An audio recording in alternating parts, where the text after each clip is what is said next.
Oh man, are you ready for this? You can feel the calm before the storm as the round begins. This is gonna be a match to remember. This battle is about to explode.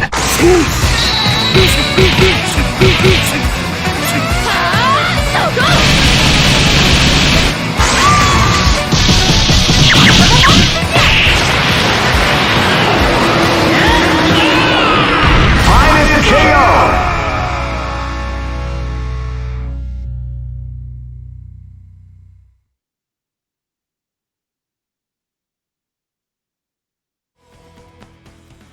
Hello everyone and welcome to ARMS at Battle for the Den. It's been a while since we've played this game in Battle for the Den, but you know what? Today is a special day. Today we're not just playing ARMS. This is Escape from the Banished and you'll soon know why. And joining me today on commentary, we have Layla. How are you doing, Layla? I'm doing absolutely fine. It's a pleasure to be here as always, and yeah, I'm absolutely looking forward to the shenanigans that you've got ready for our competitors. Oh, for sure. We're going to see some weird stuff today. And in fact, maybe we should start by breaking down what is going to happen today in terms of mostly the stage selection, since that's the main thing we're going to be looking at. Well, we're going to be absolutely enjoying it, but maybe not so much for our competitors. Yeah. And as you can see on screen right now, we have the stage list for the winner's bracket. You see, pretty standard stuff. You've got a little bit of ribbon ring because we like ribbon ring, obviously. But we've also got your usual suspects, temple grounds, the sparring ring, and everything.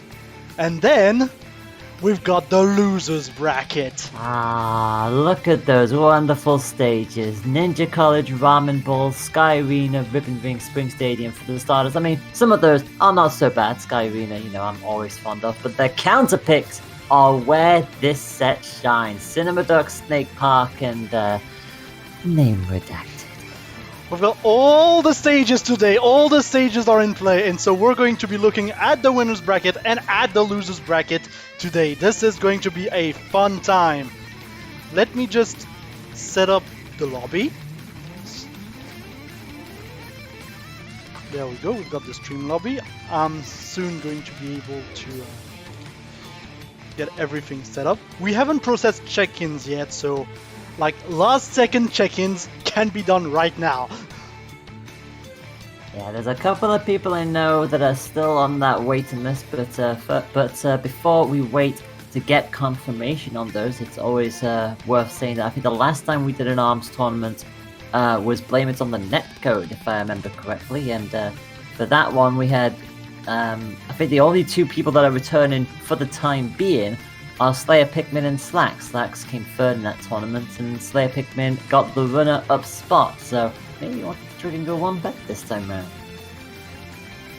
Okay, so I think it's time to process the check-ins, and the lobby's open, so if you want to join, Layla, there's no problem. I am in. Just give me a second to switch back to the game stream. There we go.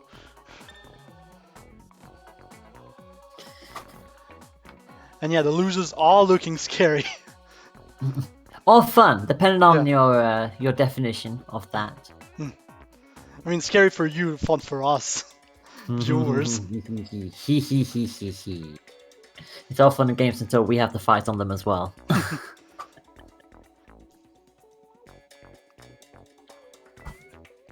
So yeah, I think we're all set up. I'm just going to process check-ins. And would you look at that? We have exactly 8 people checking in. Oh, sweet. Which and means yeah, it's Christmas time! I mean, can I have my birthday first, then we can have Christmas? Yeah, sure. But Okay. for the winner, it's Christmas time! It's great. There are going to be no buys in this tournament whatsoever. So we've got our lineup. We've got Hebirote, we've got Duke Ned, we've got Wasabi, Slacks, Slayer Pikmin, Dazza, Alistair, and TC. Yeah. And let's just say that the reason why I say it's Christmas time for the winner, it's because the winner will get 15 euros of store credit on the store of their choice, console store. I mean, Heck yeah! might change a little definitely- depending on the region, but that's 15 euros on principle.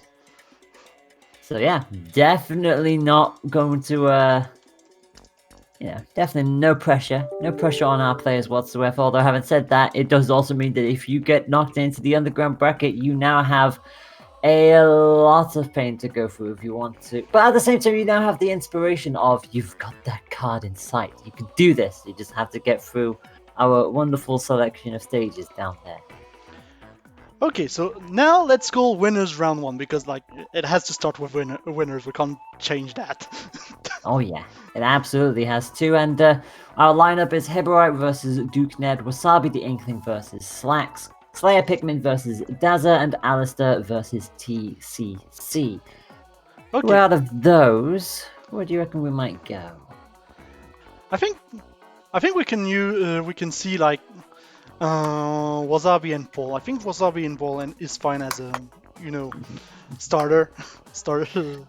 I mean, you also know full well that if Slacks can convince Wasabi to do what we have deemed the gentleman's clause, I just call it the clause for short. Yeah. Basically, there is an added rule set where if both participants do agree to it, we can just ignore the stage list completely, and a game can be played on any stage. Yeah, and Slacks does love his chaos.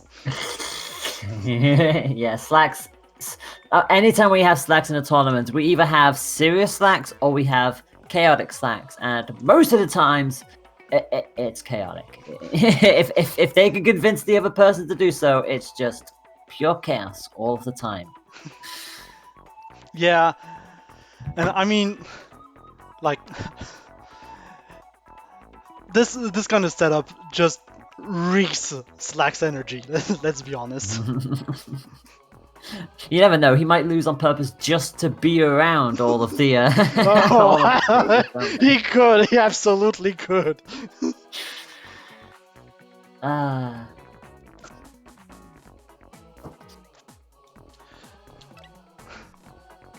And it looks like the discussions are already up.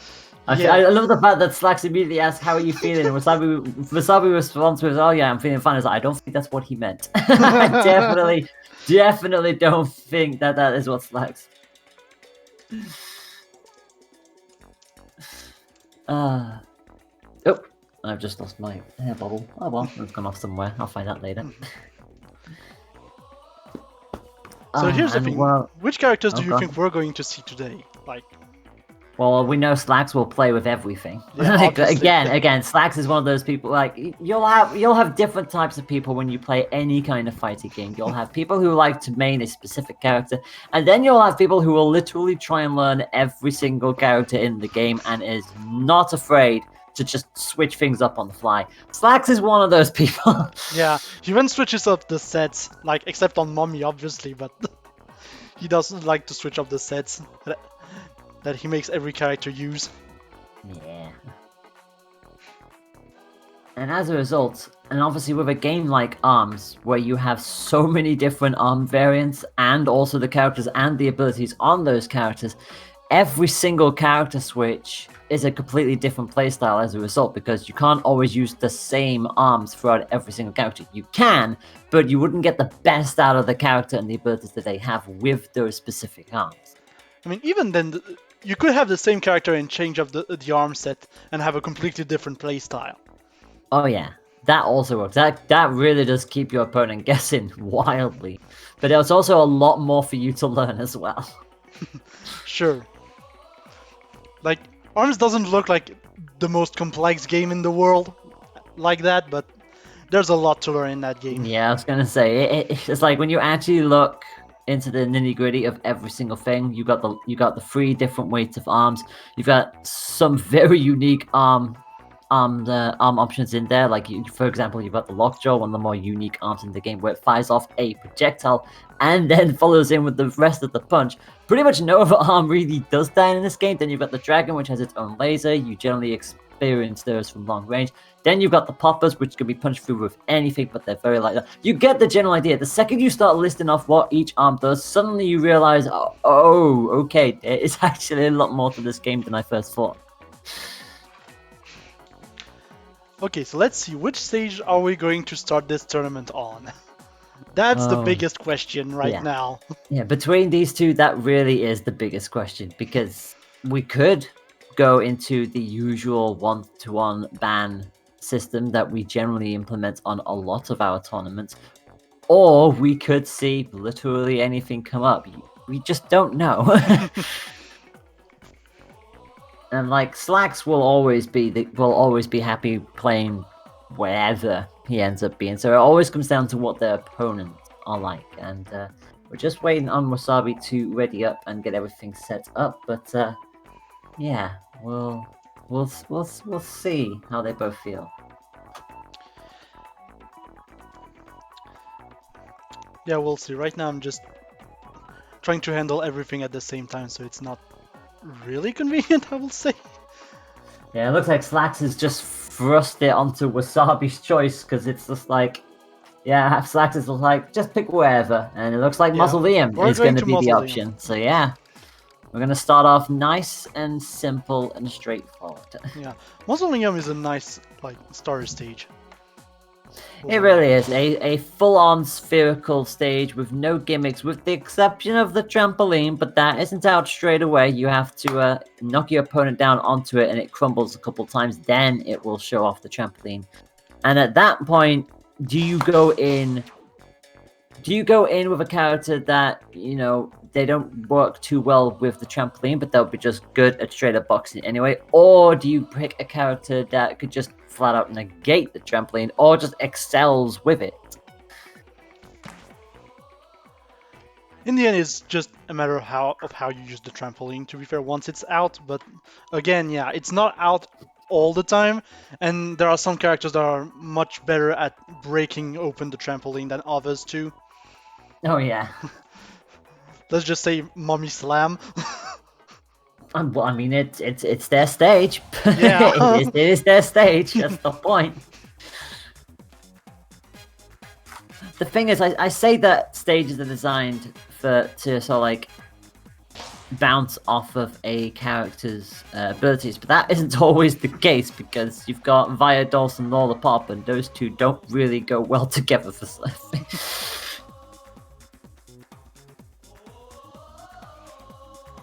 Slacks is ready to go, so they're already set. They know what their character and arms lineup is. Wasabi has joined us now, so we will be diving into our first match. Remember that the format of this competition is best of threes all the way up until the three finals, at which point we'll then switch it up to the best of five. So yeah, that's Loser semis is also best of 5, by the way. Ah, switching it up as we go. I see. Okay. Like, if I didn't mess up, no, I didn't put loser semis. Oh well.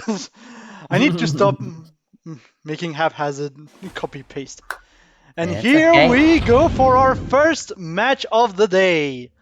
And it's going to be Slacks on the left-hand side of your screen, coming in with Coil.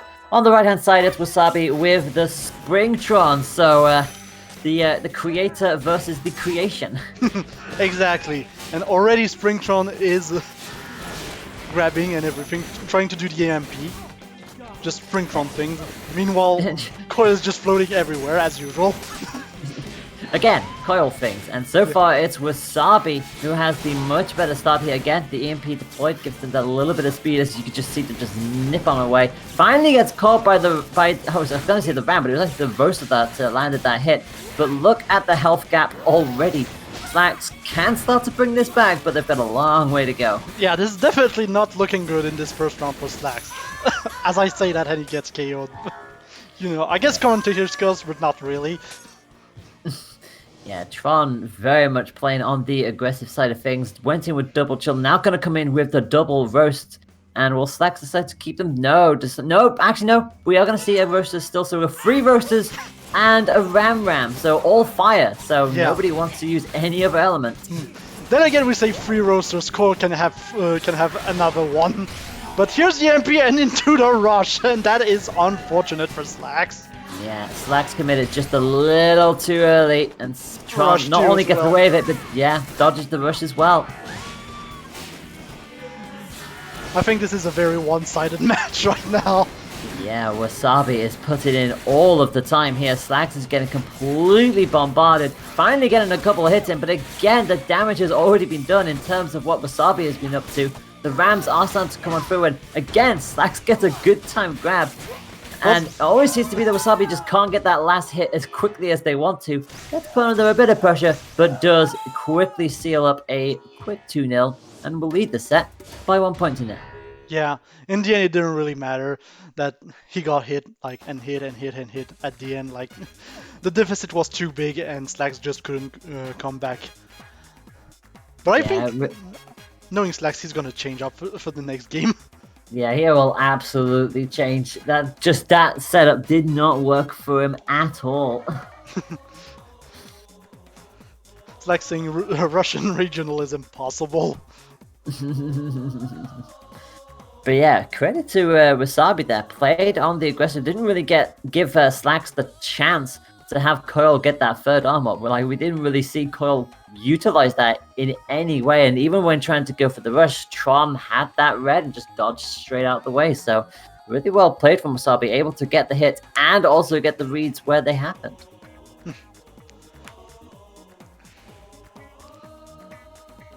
And Slacks again just flat out just allowing Wasabi to just control the pace. Like, they don't want to pick the stages whatsoever, so they're just allowing Wasabi to go nuts.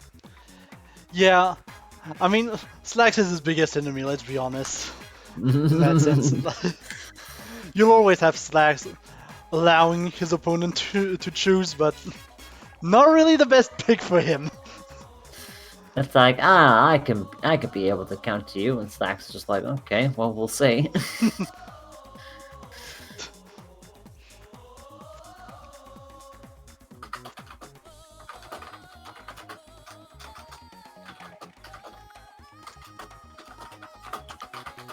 You know, maybe what I need is a third screen for these tournaments. Like, one for the game, one for the Discord, and one for the stream. But I don't have that kind of room on my desk. I'm just reminding Wasabi that they can pick anything as Slacks. It's just handing you stage pick. So I'm seeing if that is going to be the added incentive for Wasabi. And yes, Slacks just quickly doing the quick.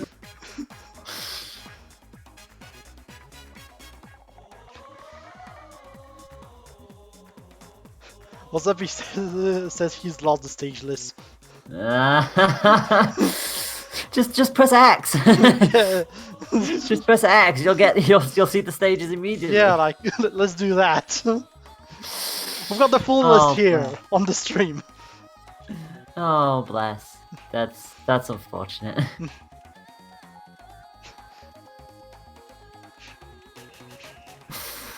I guess by that sense that. Oh, we're no, going we are ramen going to see already. ramen. All right. Let's go ramen. Delicious. All right. Well, I hope everybody is hungry for noodles, because that is exactly what we're grabbing from here. If you thought we were going to eat anything else at Ramen Ball, what were you expecting? So what is going to be our picks from our competitors? Slacks is going to come in as Master Mummy. Yeah, and we all know. Wasabi gonna stick. Yeah, we're probably going to see. Yeah. Oh no! The Terran Mummy. Oh no! It's already there. Well, this was. Oh, and It's already Slacks disabled unfortunately too. immediately committed. Immediately committed to that EMP, but also going straight on the aggression as well. And, well, this is where Wasabi's going to be put under a lot of pressure, because Slacks is just going to come in, wailing on in. Obviously a heavyweight character, not going to get phased by the fists that are coming out.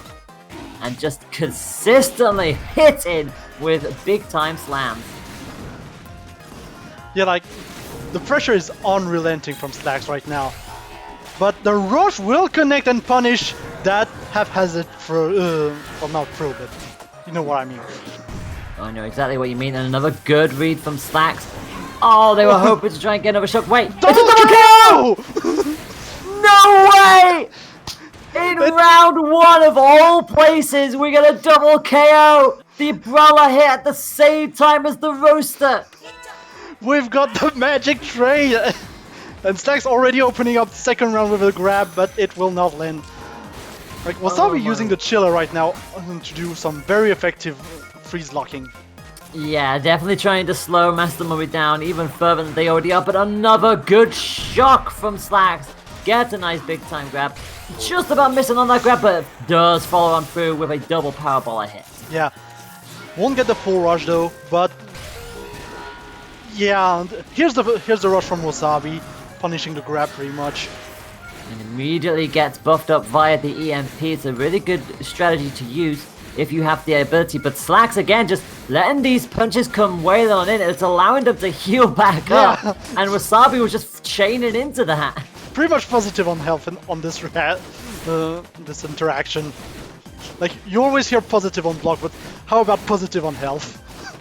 Yeah, and so far Wasabi just can't get into a position where they can start chipping on through. Now they've got Arm weak on the left-hand side because, again, Slacks is just coming in with pressure. Rush should KO, and does KO! And finally gets the point. I think Wasabi did try to go for the counter rush, and to no prevail. We are going into round 3 though, because that's how arms work. You don't get the point when it's double KO. No, you do not. So we already know Slacks is into double power. Wasabi gonna go back to double roasters. Not gonna chance the chiller again. It was a good strategy, but unfortunately they just sort of like allowed Slacks to heal halfway through that fight. So the rush that they did was irrelevant. I also think overall roaster will be faster, so it will be probably better to get past the parabolas like we see here. Oh yeah, and because of the fact that it is a fire element, it will knock down Slacks immediately. It's the only way you can get heavyweight characters off their feet, really. But now that Slacks has slowed it down, I mean, the damage has been done, and I believe that's a perfect. I believe that's a perfect, indeed. This game is going back and forth. Well, here comes our official bonus round, because we had the double. So we've had a double KO. We've had a Parabola win, and now we've had a perfect. So, do we want a timeout draw now? We'll see. And Slack's gonna hold the shield, and how did Wasabi miss the first grab? I saw like 2 grabs, and I was like, wait! I'm sorry, that was quite hilarious, the fact that Wasabi missed the first grab, and Slack didn't even move for it. EMP gonna give Tron that little extra speed, and you see how quickly they utilize it. Gets the hit in on Slacks again. Both go for long range grabs because I guess why not? But Tron, because they have the lower ground, just watches the umbrellas just fly right over them and gives them a chance to duck back in for the offense. Lands the rush as well, and Slacks is hit away. Yeah. 1 HP, the magic HP. Is the magic HP going to be the answer? The answer is no, because obviously Paul is healing. And here's a grab. Oh my gosh, and there's the roaster punch. Slack's got a little too greedy, went for the jump, double committed, and Tron just quickly slipped to the left and finally takes that point away. The set ends by 2 points to 0, but goodness gracious me, that second match tells a completely different story. Yeah, this second match was extremely close and extremely surprising for winners round 1 of all places. Round 1, second match, we get a double KO, a win for Slacks with double parabola, and then a perfect from Wasabi. It's like, what is this set? What is happening in this one match? And now you know this tournament, how this tournament is going to go. Oh, pretty much sets the tone for the tournament. Goodness me. And do remember that if you are watching this in the chat and you do see hype moments just like that double KO, feel free to clip it and we'll absolutely share that around on social media when we have a chance to do so. And also, if you want to keep an eye on what's happening everywhere else in the tournament, explanation bracket to keep an eye on the shenanigans. I do believe we're still waiting on the other 3 matches to finish, but we do now know that Wasabi will be awaiting in winners semi-final and will take on the winner of Hebirote or Duke Ned. Yeah, I think we're going to look at losers round 1 after that match, because obviously like winners are one thing. Slacks did play with the rules as Slacks does. But I think we really need to see at least one losers round to see how it's going to go, and then we'll go back to our regular programming of winners round 2 and everything. That's absolutely fine with me. It also gives us a nice little briefer. So Wolf, what did you make of that? I mean, obviously the double KO notwithstanding, it was one of those moments where Slacks was behind from pretty much most of the Mausoleum match, but it really became so much closer the second we hit match 2. Yeah, like Slacks was able to keep his own against Wasabi, and that was very impressive. Obviously, coming from the the Paramummy, like we all like Paramummy in here, but that was actually surprising to see him get a win, and then obviously he gets perfected. But like, that's the Slacks for you. Yeah, unfortunately, Ramen Ball is that wonderful odd shape where, you know, you actually prefer to have that lower edge because suddenly punches will just glide straight over the top of you. And when you've got a character like Springtron who can become that little bit more faster once they activate the EMP, it allows you that extra momentum to just duck out of the way of it, go to the center of the ball itself, and then just throw in a punch. And especially the Roaster, because it's a fire element against the heavyweight character, not only are you doing big time damage with that, you're immediately flowing them and taking that momentum away. You just kind of sort of like rinse repeat down there. Okay, so we have a little bit of a situation right now with one of the matches. Apparently there's a lot of lag happening. Uh-oh. I'm gonna see with Junior. I hate to say this, but is this gonna involve Alistair by any chance? Yeah, like I'm gonna ask Junior if he can like lag check or something. Because we do have Junior in the yeah, good old Junior helping us out. We always appreciate it. We do have another match that has finished, however, and that is Slayer Pikmin versus Dazza. That match went the distance, and it went in the favor of Slayer in the end. So Slayer Pikmin will await in the second semi-final. They will take on the winner of Alistair and TCC. So at least we know the stakes now going into the semi-finals. And again, the stakes have, well, they've been higher technically, but we do have a prize for the winner in those 15 euros of store credits, so there is something to fight for, which is going to put a lot of pressure on our losers bracket.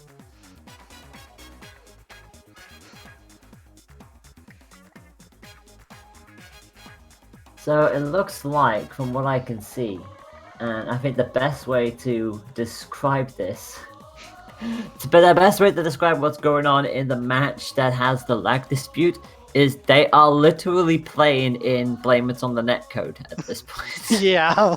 They're playing in a tournament, one tournament back. It's like... Yeah. Fun fact, like, I did change the name because, like, obviously first the name was related to Smash, because we all know how Smash works, and by how it works, it doesn't work. But I did change... Wait, which one? The current one or Melee? No, Ultimate. By the way, free Melee. Just putting that out there. I'm glad that came full circle, thank you very much. But yeah, obviously I had to change it because, like, other people who were interested in the tournament weren't really liking that either. Other companies I will not mention. Oh yeah. And we also have match number 3 done and dusted as well. Hebirote took out Duke Ned by 2 points to 0. So, semi-final 1 is up. Would you be down? Is up and ready to go. Yeah. Just saying, would you be down for a little quick exhibition against the Slacks while we're sorting out that lag issue? Oh no. Oh no. Oh no. Why would you put this pressure on me? I mean, I can do it, but it's really hard to follow the situation while playing, I'll admit. So you want me to go up against Slacks? I can go up against Slacks afterwards. You know, like a 2v1 sort of thing. It's like, you can't do 2v rounds in ranked, you know that. I know that. Okay, alright. I will take on Slacks. Yeah. Are you setting the stage? I mean, yeah, I can set the stage, like, which one do you want? Sky Arena. Let's go. There we go. Okay, so it's me versus. So it's Mechanica versus Min Min. We've both got a Sparky. We've got 2 different types of RAM, and I think there was an Ice Dragon there on Slack. So I need to figure out how I want to play this. I mean, how I want to play this. Answer: not very well. Ow! It's been a while since I played. Oh, that's not good either.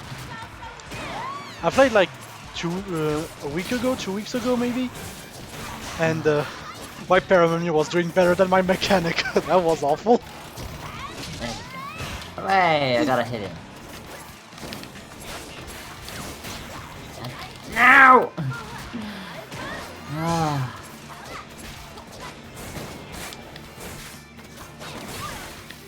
Get out of the sky. Oh no! I mean, it's okay, Sparky doesn't stun that long. No, that's okay though. I mean, yes, Sparky has... I mean, if you're long range and you get hit by Sparky, it's not so bad. But it's the second you lose that range, it's like, it's all over for you. Yeah, obviously.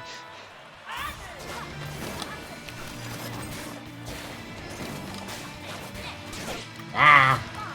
That's bad.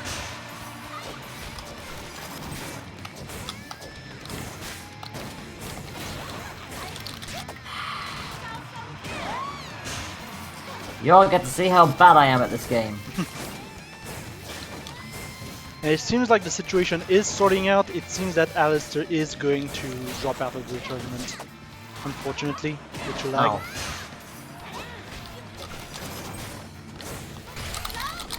I mean, these things happen.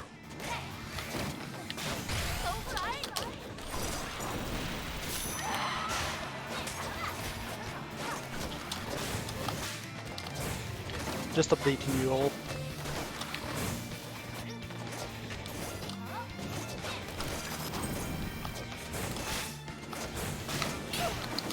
Finally, I got a hit in. It will not be a perfect. The joy of not getting perfected. Ah, I missed all of that. Min Min is a tricky character to hit. No, that's a KO. Yeah. That's an easy 2-0 for Slack. This is what happened when I haven't played in months.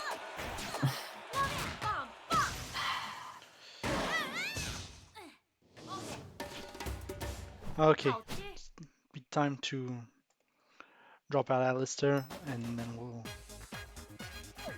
we'll go back to our programming.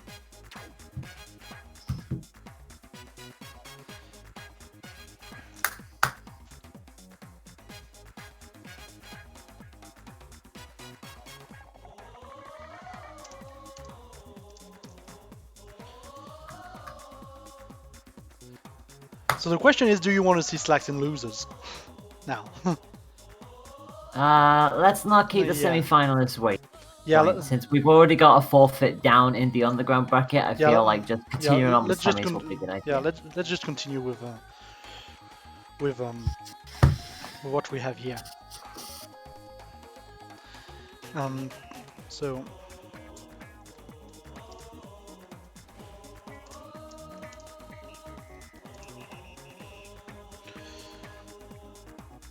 and because we've had Wasabi already, we're going to call Pikmin NTC.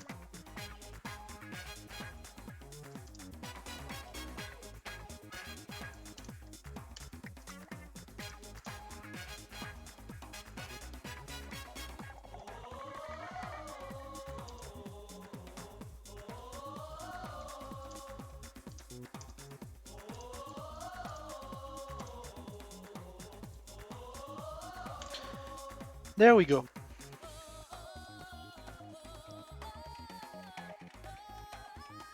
And now we wait.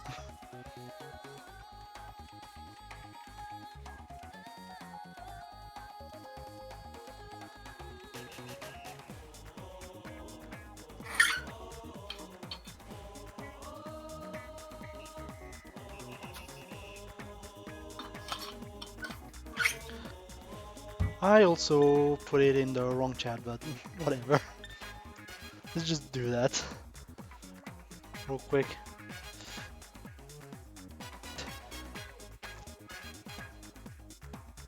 Fix it.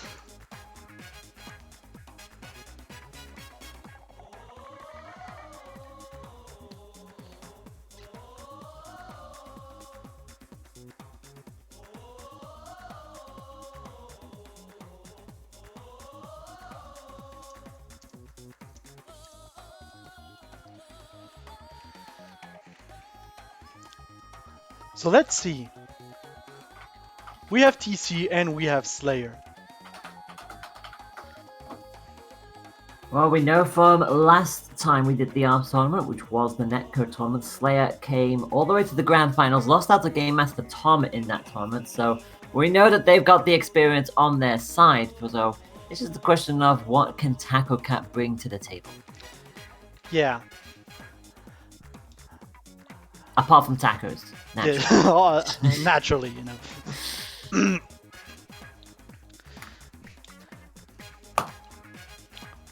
Either way, I think this is going to be a good match, you know. I also hope I got the names in the right order, because with all that I wasn't looking. It's fine if not. I mean, Yeah. you can easily switch over stuff. Yeah, I've got a swap button. We're fine. We've got all the tools for production, we're fine.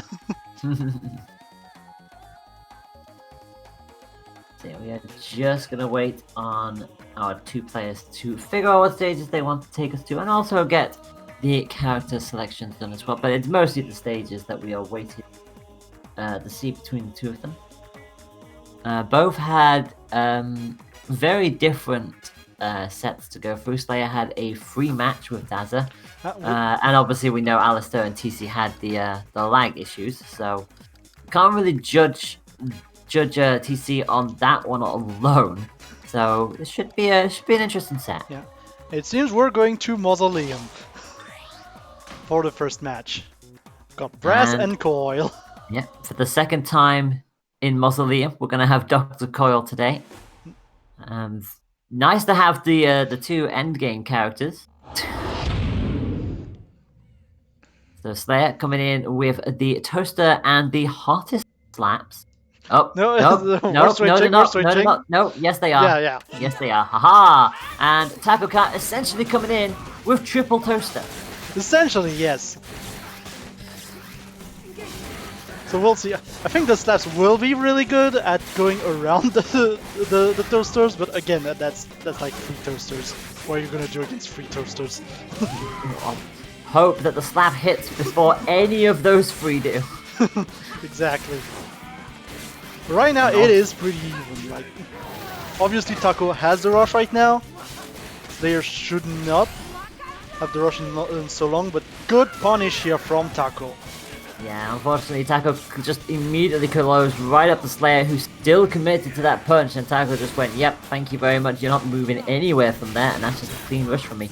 But Brass is at his most deadliest when he enters a critical condition, just immediately buffs up. And yeah, these are gonna really start hurting, but Seven said that. A well-timed grab from Taco immediately takes it away. Yeah, it may be the maximum Brass, but it's still the minimum health. That's a really good way of wording that, thank you. So Slayer will start with rush available. Taco, to be fair, is halfway up on their rush gauge, and that's just how quick Coil could just charge up rush again. You've got 3 gloves, so it just speeds up the process a little bit. Yeah, because you do get more rush by every punch you throw, and when you can throw 3 punches, obviously you're going to build up rush fast, like really fast. And that's one of the reasons why nobody likes Coil, or rather fighting against Coil. Well, arm weak on the right-hand side for Slayer just start to fade away and actually gets a really good time slap onto Taco, but gets grabbed as well and keeps the health at relatively the same level. About missing on that grab on that occasion and both trying to go in the air. Brass is not really known as an aerial fighter and the trampoline is out and that is going to limit Brass's movement. Absolutely, I don't think Brass can really use properly the trampoline. Just like that, he gets punished for using it. Like, credit where credit's due, Slayer went for the trampoline, but Coil laughs in the face of the trampoline. She just need it. Yeah, she can just like fly over it and say, yeah, it doesn't exist. I don't care. If I don't touch it, it doesn't. Yeah. And just pretty much a couple more hits is all that Taco's looking for. Heck, a grab will probably do as well. Having said that, so will the rush, but neither is what Taco is going to go for. Just a straight up punch immediately takes Slayer down. And whilst their health levels did stay close for quite a lot longer in that matchup, the second the trampoline came out, it was only going to go one way. Yeah. And now Slayer is looking at a deficit of 1 point. It is still best of 3, so we'll see, but Slayer is going to need to adapt fast in order to make something happen. Absolutely, Taco Cat just on another level there, and obviously we like actually on another level, you know. I mean, flying over the competition. It is one of those things where you say there's a reason why people don't like Coil, but at the same time, that's also the reason why people like playing as Coil, because it's just you're able to just fling out so much utility. It's like she can hover up, she can keep the air for a lot longer than other characters. She's got a third arm that she can throw out, and especially when you play her very aggressively, you just pretty much equip the gloves and just go out swinging, because it's like one of them is probably going to find its mark, and you have to it really becomes a strategy game against Coil just to try and figure out how to dismantle her abilities and how to slow down, and that's without mentioning the fact that she does have that invisibility as well, which makes it harder to punish her on wake up. Yeah. I think the idea of the Arms developer was it's going to balance out by the fact that she should get knocked out by everything, since she's always in the air, but it doesn't work that way. If only. And we are going to see the bans for the first time. This time around, we've got Buster DNA and Sparring banned, so ironically enough, pretty much 3 of the starter stages there. However, because Mausoleum wasn't banned, I get this really sinking feeling we're probably going to see Mausoleum again. There's a good chance we are going to go back to Mausoleum, since we don't have like the stupid rule in place, as they call it in the Smash community. Yeah. But we'll see. You never know. They might try to spice things up, but having cast pretty much a lot of the EU Challenge Cups, the most common stage pick to fight on is Mausoleum, so it's just like when you don't see it banned, it's gonna be very up there unless somebody has like another stage in the pocket, like Buster Beach, for example, where you'll see that come up every now and then. But for the most part, it is Mausoleum. Yeah, pretty much either Mausoleum or Temple Grounds. I like to joke a lot about Temple Grounds. Yeah. Always being there. And Slayer is coming up with the writing now. We are going to go to... ... drum roll. I don't think it carries on well. That did just about come through. I caught that. And now we pause for dramatic effect. Really long pause, you know. Yeah. You know, gotta hype it up for as much as we can. Yeah. By the way, shout out to Captain Falcon, who's now 30 years old. Oh my god. Happy birthday, F-Zero. We miss you. We miss you, Nintendo don't. Yeah. Gosh, imagine F-Zero GX if it had online. Oh my gosh. That would be something. Can you imagine if they remade that game and they were just like, alright, you can play it online now. But only until March 31st. Oh my god, don't start that again. I swear, if I hear said, I'm going to be a little mad. Yeah. Like, honestly, when they announced that Fire Emblem would only be available until March 31st, I was like, yeah, I'm gonna buy it on DS.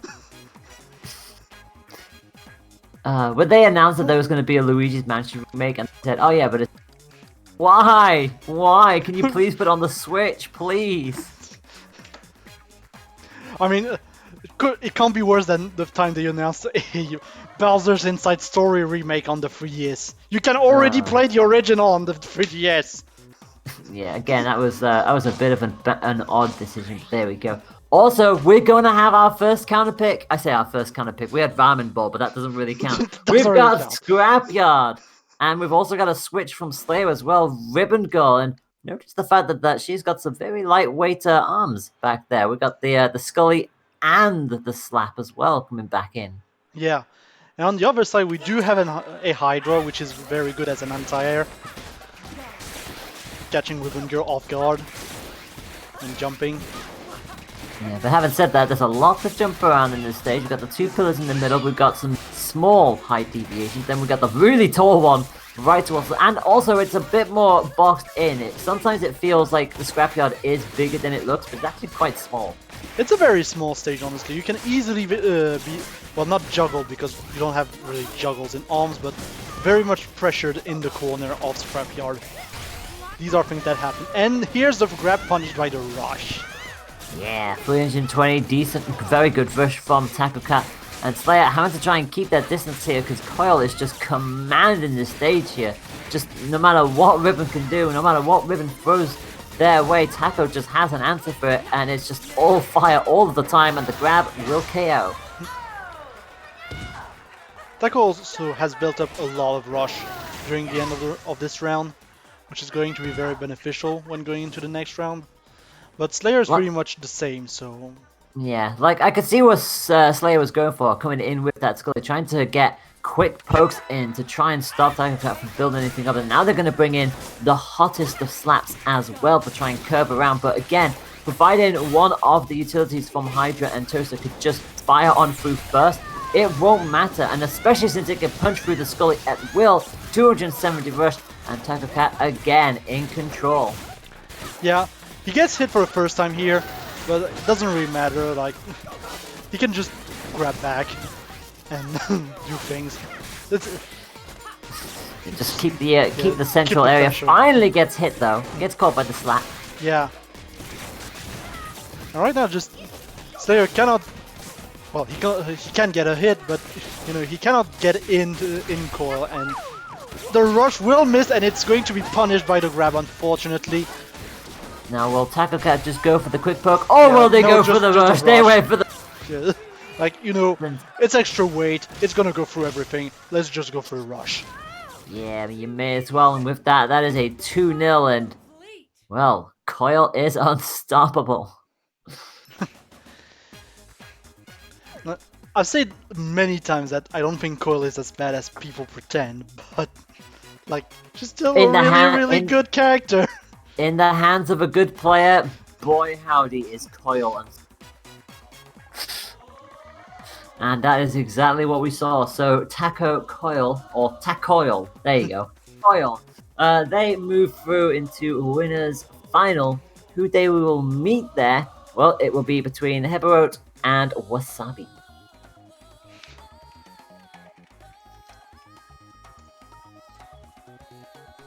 So I'd say, like, it's nice to see Heavy being, you know, awake, just joining in the tournament. I don't always like seeing the Japanese compete in more Western tournaments, just to gauge the level between the two communities. Oh, it's always nice to see, and it's like when again because I've cast pretty much all of the European Cups by this point, and I've done maybe one American Online Open unofficially. Give me a sec, I need to accept Heavy. Yeah, that's fine. It always feels a bit surreal when I actually get to tune into a tournament, let alone cast a tournament, where we have players from all over the world actually taking part. So this is going to be a definite nice change of pace. Okay, so now I'm going to join back the lobby. Oh, that means I'm gonna be in control. No. It's possible you might be in control of the stage selection. Well, not anymore. We're just playing around at this point. So I could persist on that one. There we go. See, and I still managed to come back in time. Yeah.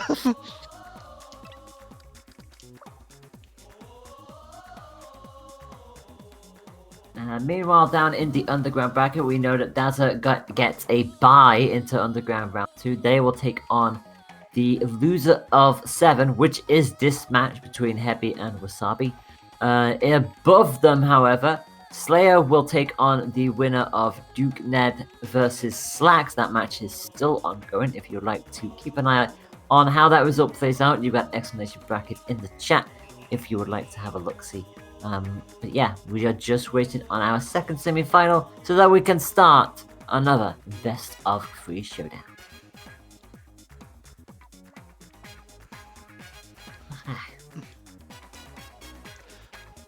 So I think in this match, Heavy is the favorite technically. I mean, this is Heavy we're talking about. I mean, you're looking at the seed. Heavy is going into this tournament seeded number 1. Yeah. But having said that, Slayer came in as seeded number 2 and was taken out by Taco. So you never know what can happen in this wonderful community that we call ARMS. Yeah. Seeds don't like in the grand scheme of things. Seeds are good to keep the spectacle going, but they don't really mean much.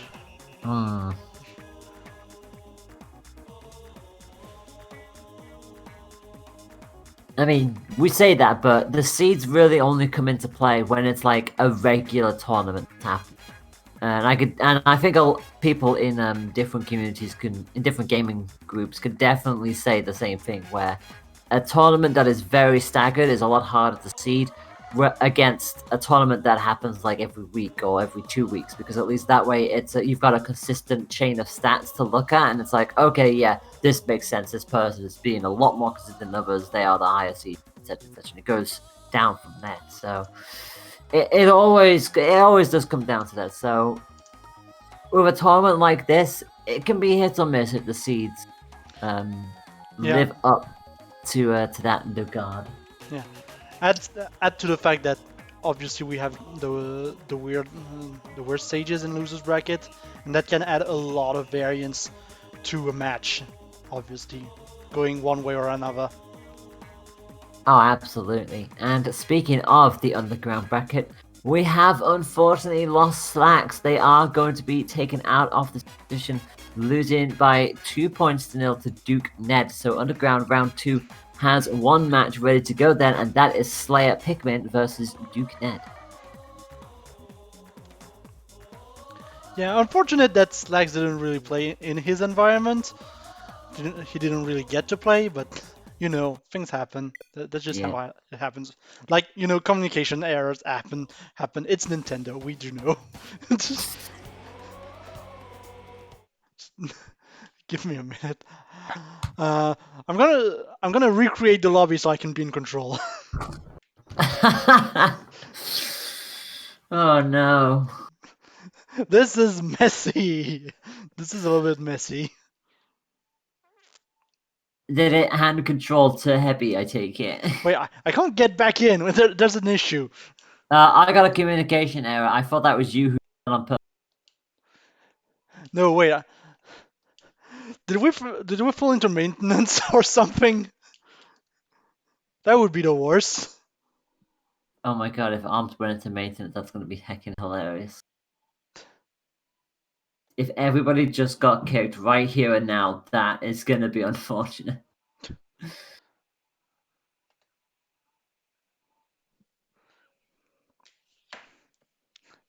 Let me double check, like, Nintendo maintenance. That would be just our luck. No, it says it works correctly. What? What is going on? But I got booted out again. Uh-oh. I'm wired and everything. Like, is the stream still going? The stream's still going. I That is mean, odd. yeah, there's nothing wrong connection-wise on my side because Discord is still working, chat is still working, still getting stuff through. Yeah. Nintendo says that the Ethernet is still connected, so it should still be working. But all right, let me just make sure there isn't a Switch connection issue. I think I'm on the server now. Now you should be able to join. Okay. Might be a temporary outrage, you know. No, I see you.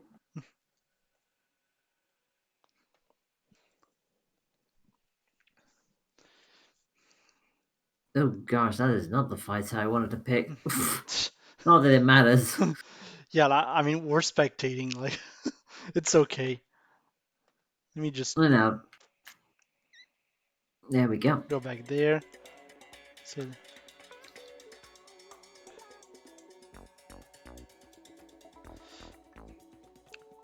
it was Heavy against Wasabi.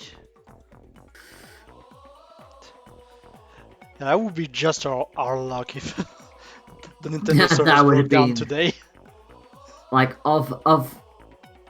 during a week when Nintendo has unfortunately a bit of an oopsie, if they just drop their servers for the Switch as well, that would just be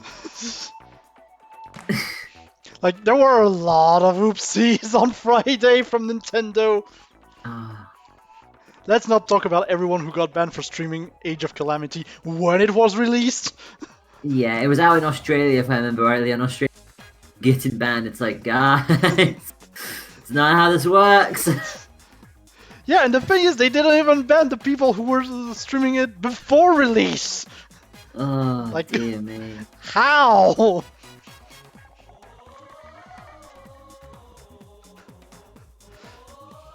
Oh well, it's Nintendo, I guess.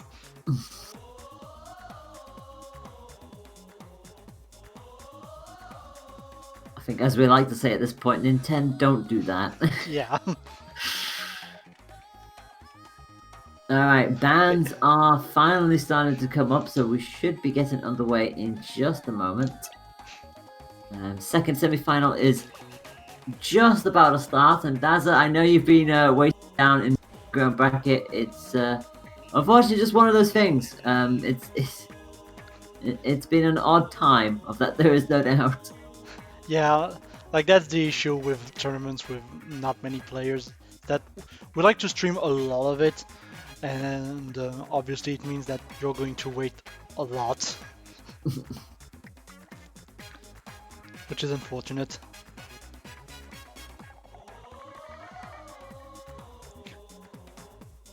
Wait, what's going what's going on? I don't think they have the list. Wasabi's got mixed up a little.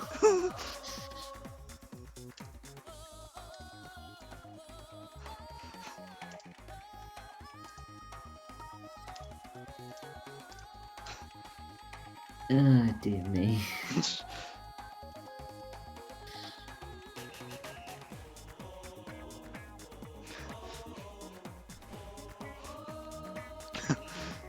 This is we're sorry for the technical difficulties.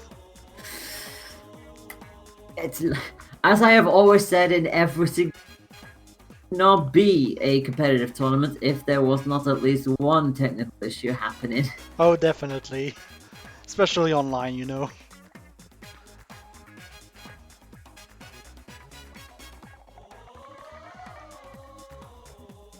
I mean, even offline, I've had my fair share of technical difficulties. Oh yeah. Oh yeah. Like, you know, the TO's not sending in the matches on the second stream, so we can get the stream going. That's always a thing. Oh yeah.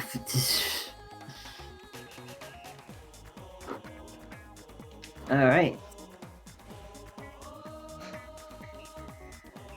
Hang on a second. I think Wasabi didn't understand that the way it works. Hang on. Like Heavy is trying his best to explain it, but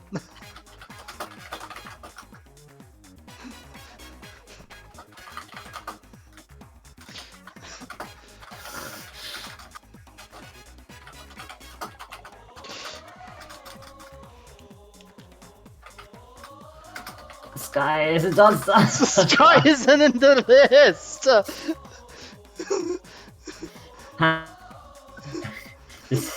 Okay. Okay, Alright. no, it's okay. It's okay. Things happen. I don't know where Wasabi is, to be fair. Do you know where Wasabi comes it. from? There we go.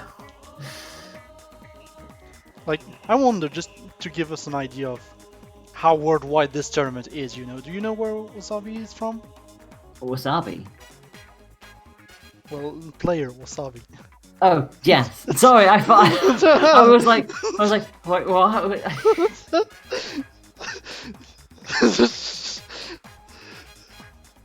Okay, we're going to Buster Beach. Hey, there Yay! we go. We're doing it.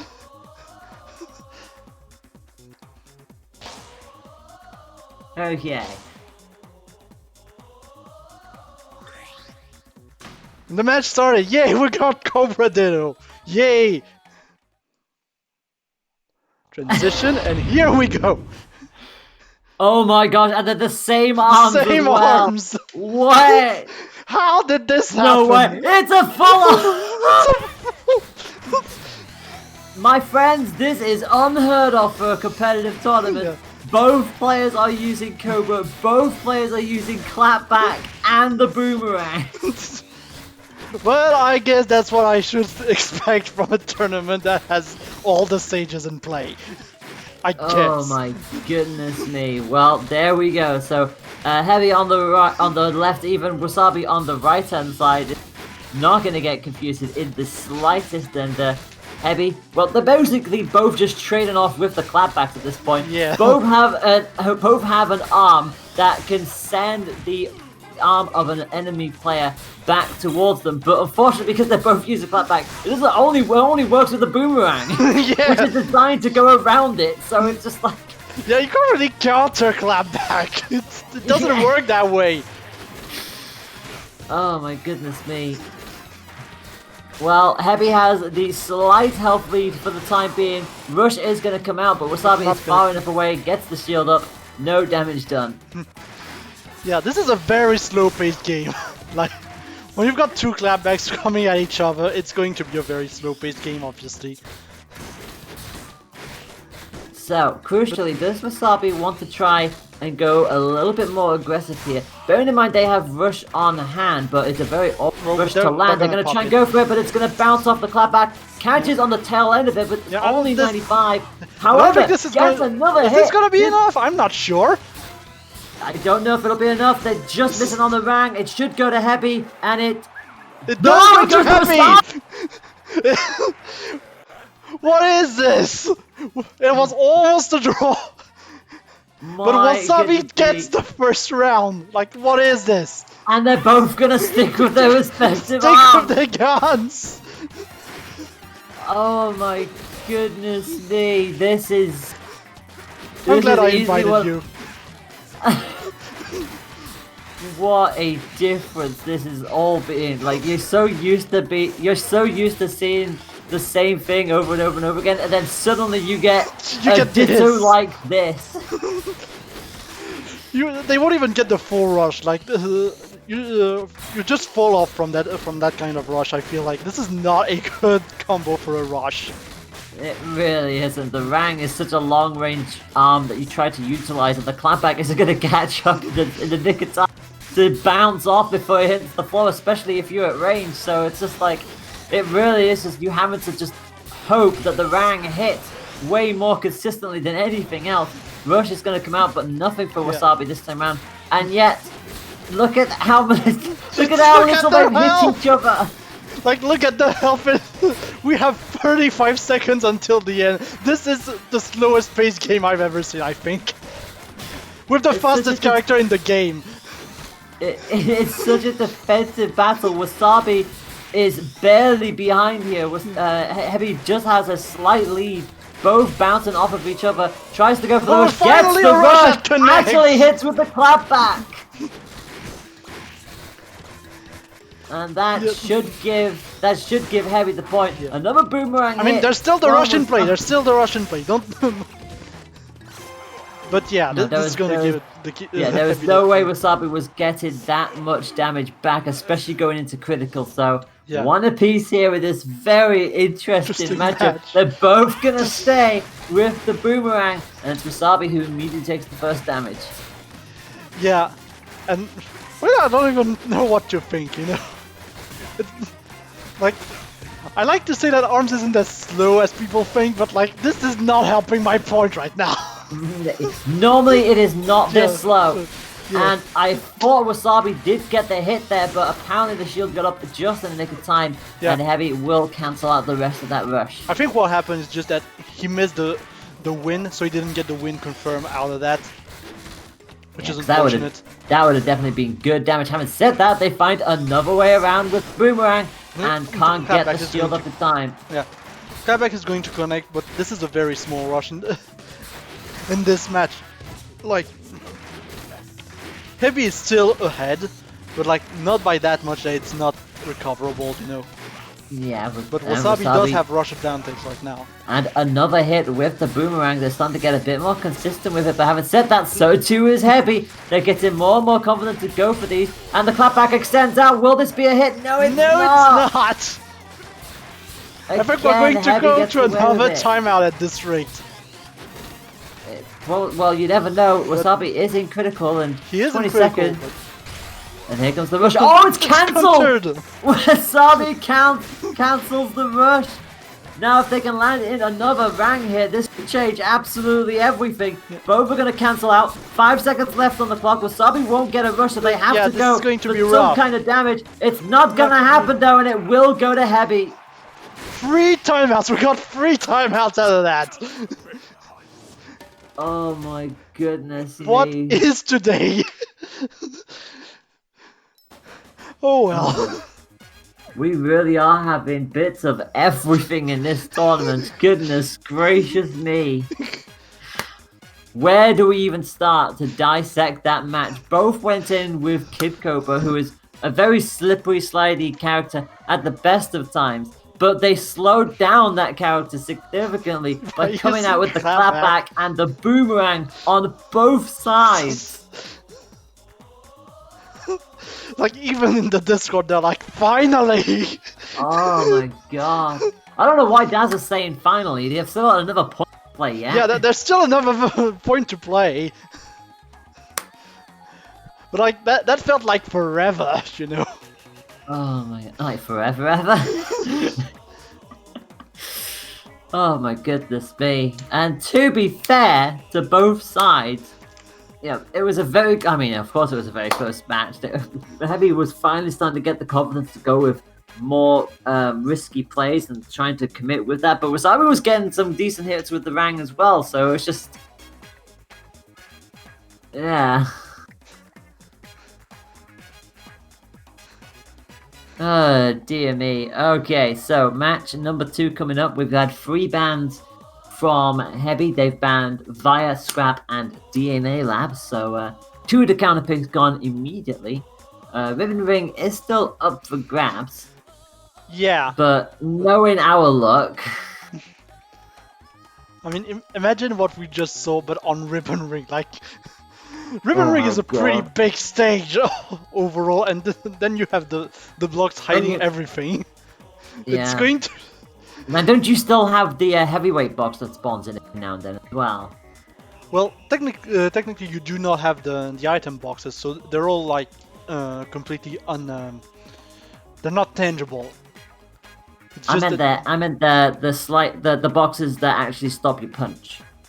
Like, I think those ones still spawn, don't they? I don't think so, because I think those are the item boxes. Oh, and we'll go ribbon ring. Oh, we're going ribbon ring. Well, Oh we'll my have our God. answer. Yeah. We'll soon know. Goodness me. Here's the question. Will either of these two switch character? And arms for that matter. Yeah, for that matter, what is going to happen? Well, we're sticking with the same. Oh my God. Don't do it, people. Don't do it. Don't do this to Oh, us. It's the same. same No. sets. Don't do it. Oh, heavy. Oh. No! No! Oh my gosh. No! Okay, so well, it's both. not completely mirrored. Okay, so both with the popper, but Heavy will go for the bang, and Wasabi will stick with the clapback. Yeah, now we actually have a match to commentate in a way, you know, because we do have different strategies coming in play. I think the popper will be good at catching like some win confirms, but only if they can be landed, you know. Exactly. And obviously, with the bang going up against the clapback, and it's uncontested this time round, it should be a lot easier to try and hit with the bang this time round. Yeah. And as we say that, like Either Heavy player right now wants the boxes has the to rush be, advantage left and up. has the health advantage. Yeah, that help also helps. Wasabi already into critical. Almost gets the KO of that round. Gets another little tap in. It's about keeping Wasabi at bay. And one more hit should seal the deal for them. But Wasabi just hanging on for dear life and finally goes down. Finally we get a KO. It only took them 4 points. Yeah, like they only took 4 points. Oh my goodness me. And now Oh, we're we've just got going all in, aren't we? Touring. So, Yeah. 3 boomerangs. 3 boomerangs and a popper. The only one who does not have a second rang is Wasabi. Yeah.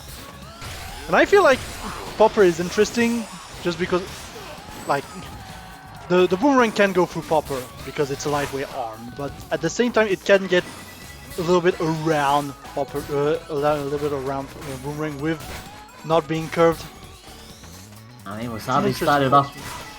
It is indeed, and yeah, the heavyweight box spawns. They're on the left-hand side of Wasabi's screen. Oh right.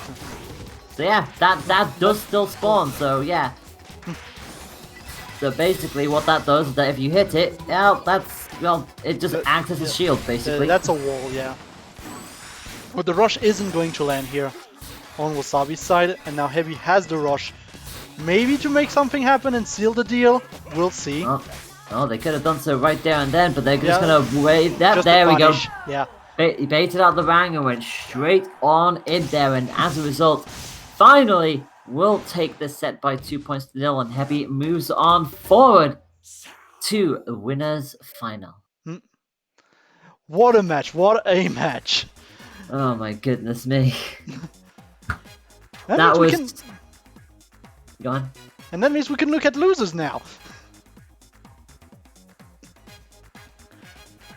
Like, Well, I mean, losers No. final. Well, I say losers final. Underground can finally start. I can finally start proper. Let's be honest. And now, I'm going to call on the battlefield. Like, we're only going to have one of the losers matches right now. I feel like watching Slayer and Duke because like Duke has been really patient with us. Not Duke, like, what am I saying? Dazza has been very, very patient with us, so I offer that we showcase Dazza.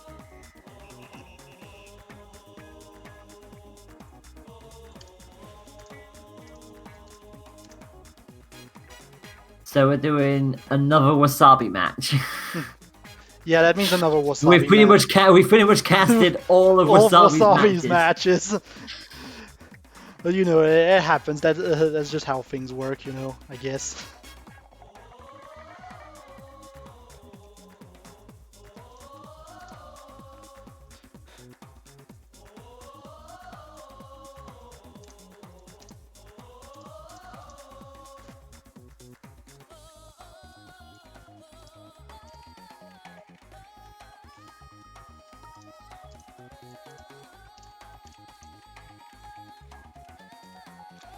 There we go.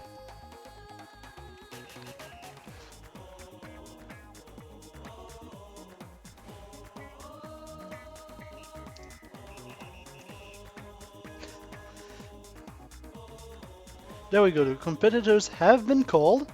We'll have the 2 losers matches running in parallel to get the tournament going. So you know, obviously you can type you can type bracket in the chat in order to see the bracket.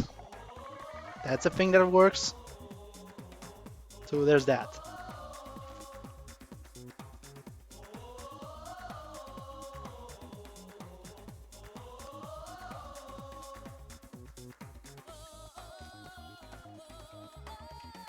So now we're waiting for our competitors to.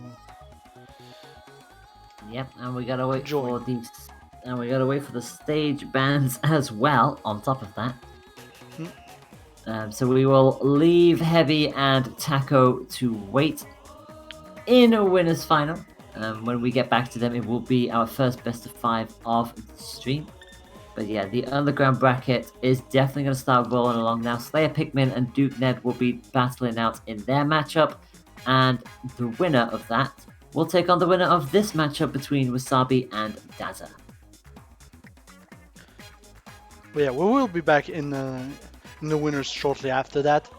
Obviously, we just want to keep things going, but we do want to showcase the gimmick of this tournament, which is the losers bracket.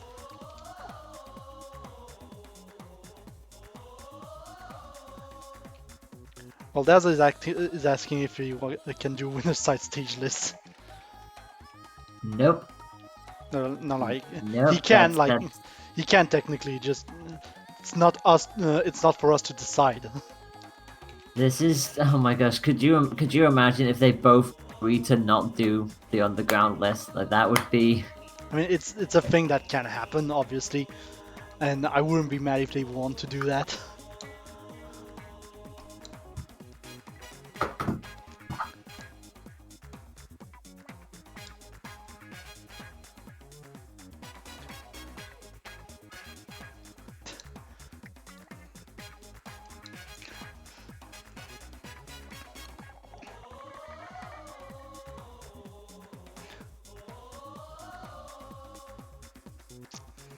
Bolt, to answer that question on the chat, what's with the -1 on the challenge website? -1 basically stands for a forfeit, which is exactly what happened with Alice's case. Alice unfortunately had to drop out of the tournament, and so as a result, their set is a -1 to 0 for both against Taco and against Dazza, which is what that basically means. So basically, those 2 individuals, Taco and Dazza respectively, essentially win their respective match, but also kind of counts as a bye. You get the general idea. Yeah, you know, it's unfortunate that it happens, but it happens, you know, so we just roll with it.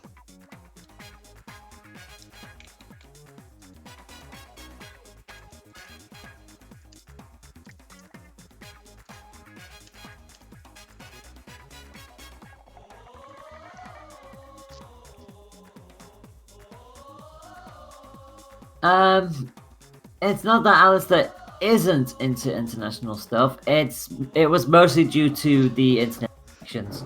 I think both players were reporting a lot of lag. At that point, I think Alistair just went, "Okay, I need to bounce from this," which is absolutely fine.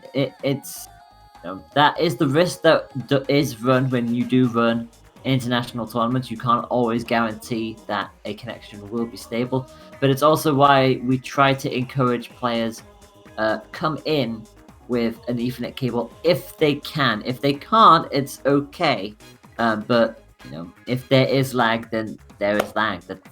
That's just how these kind of tournaments are at the end of the day.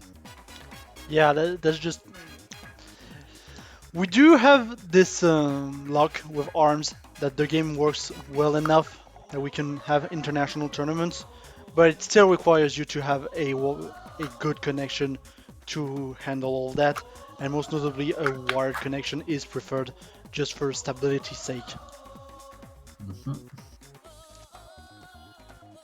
Plus, you don't have to use the official adapter, obviously. Like, there are some very good Ethernet adapters for the Switch, which are like less than $20. So there's that. It's a bit tricky to use in portable mode or on the Switch Lite, but It works.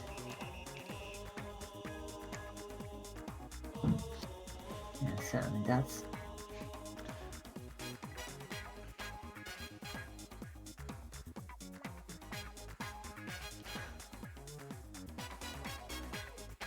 We are still waiting on our stage bans from both of these two competitors. I mean, it's okay. We can talk about other stuff in the meantime.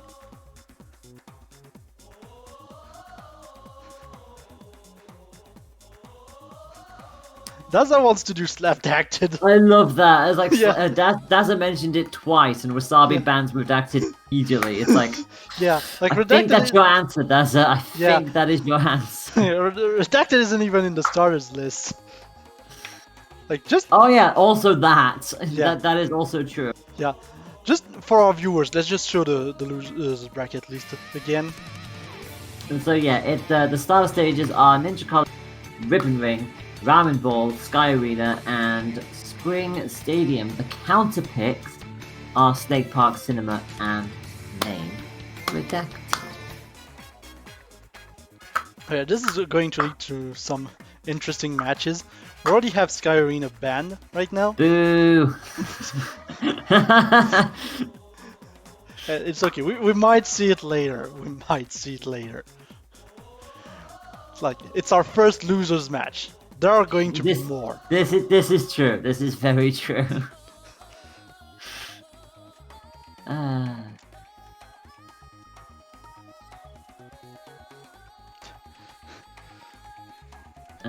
Ramen and College were banned, so that leaves Sprig Stadium and Ribbon Ring.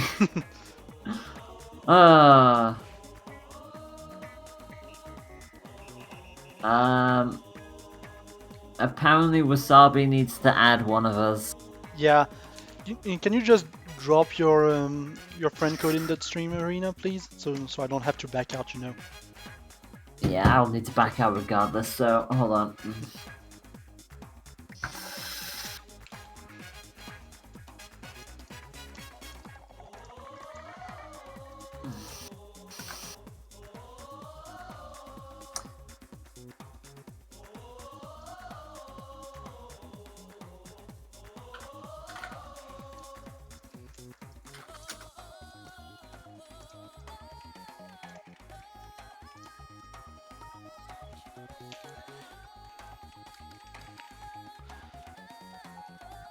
But yeah, we do get that this is a lot of downtime, and we're sorry for that. But while I'm alone here, just buy Runbow. It's a good party game, like seriously. It's a really fun party game. You can play it with 9 people, off and online. Lots of fun to be had. Races with your friends. Unfortunately, no crossplay, so I would advise getting it on Switch or PC, but buy Runbow. It's a good game.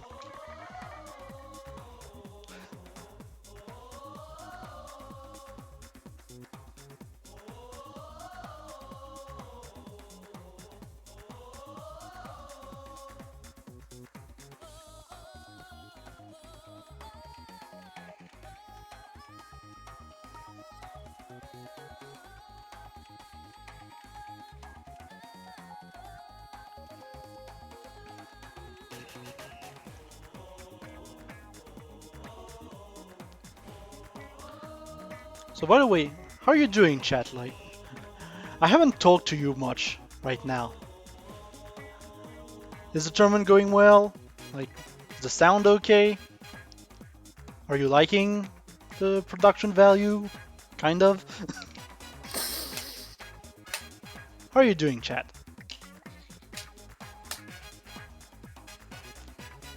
Wolfspan's alright, nice.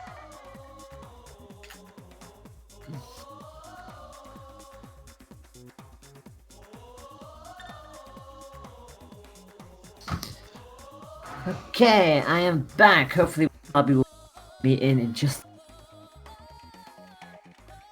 Yeah, it shouldn't be long now, no.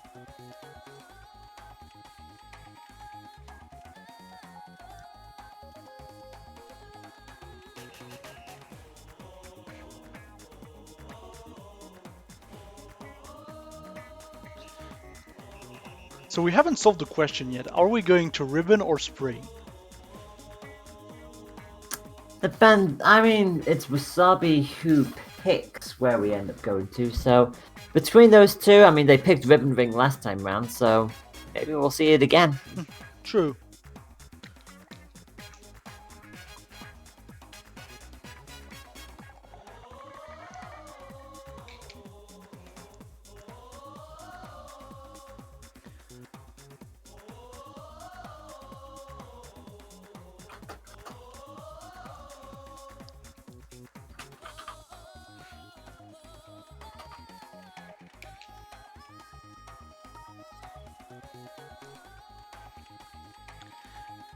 Yeah, I'm guessing Wasabi hasn't been in many tournaments since you know, it kind of gets you need to take time to get used to the whole stage picking thing.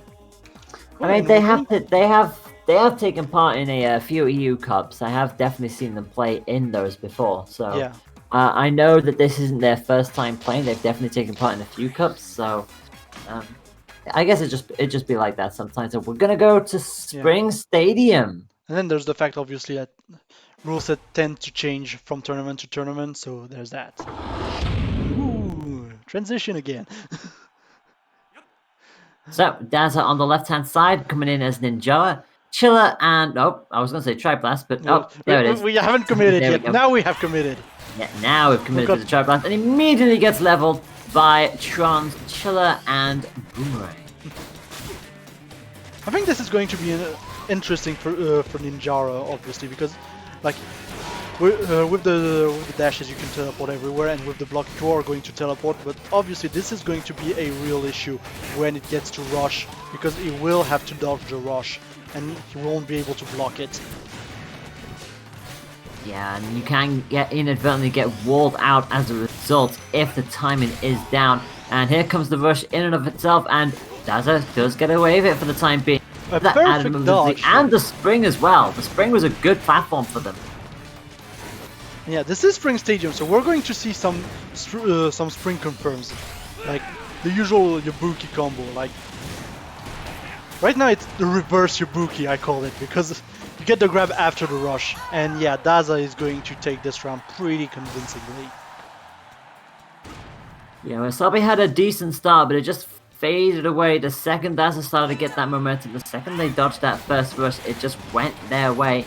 And now they're going to see if they can put the same amount of pressure back onto Wasabi and continue where they left off. Yeah. Wasabi is in a was in a peculiar position, obviously, here, because he was pretty much stuck on the spring.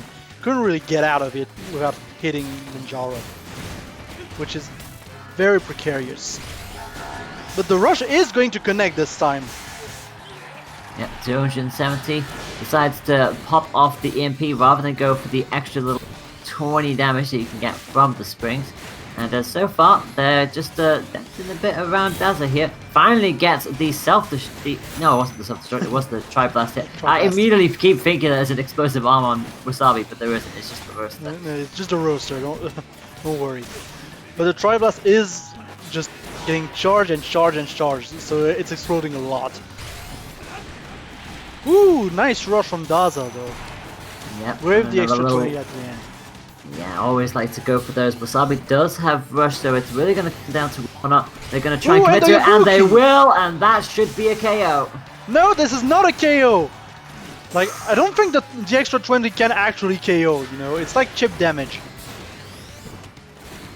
It's weird like that. But it will be... the roaster will clip out and take the KO. Yeah, that's exactly what they were looking for. I honestly thought they'd timed that to perfection, but just couldn't quite get that finishing touch the way they would like to. Boomerang roaster for Wasabi continues with that trend. We are going to see that pop-up from Ninja though, so I'm trying to see if they can switch things up with a bit more of a quicker pace. Yeah, I think the popper choice here would be interesting. Like, the Chiller can obviously slow down the pace if it can hit, but the popper is really interesting just to clip for a little bit of damage. But right now Dazza is at a large health deficit. It's going to be hard for him to come back. Yeah, Wasabi's got this pretty much under control at the moment. The Popper's just not being able to do anything at the moment. And dodging into another Rang hit. Dazza finally does have Rush, but the grab is timed to perfection. And once you get that timing down, it's quite nice to punish it like that. But Wasabi needs to be careful here. They finally have Rush up. So they know another hit, any kind of hit will do against Wasabi. Yeah. Both will go for it, but Wasabi wins the exchange. Wasabi winning the exchange here. I feel like Dazza has been really good at avoiding the MP overall, but it obviously wasn't enough. But I feel like Dazza did a really good job at just anticipating and avoiding the MP from Sprigtron. Absolutely, and whilst Wasabi did have a bit of a rough start where Dazza was able to come back at them, they were able to control the pace a little bit better in the second match. And I could see what Dazza was going for with the Popper, but Wasabi was able to not only keep it under control, but also just keep outboxing it as well. So it will be interesting to see what Dazza decides to bring to the table on this next one. And I do believe it will be Wasabi banning the 3 stages, and then Dazza will pick where we end up going to. And I think we already know Wasabi's probably going to ban Redacted. There's a good chance he will ban Redacted, yeah. But we'll see, like, you never know.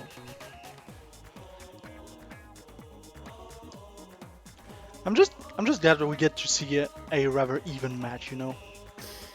Yeah. It was very close. Like, all 3 of those points. Yes, the third point was a little bit more on Wasabi's favor, but it was still very close.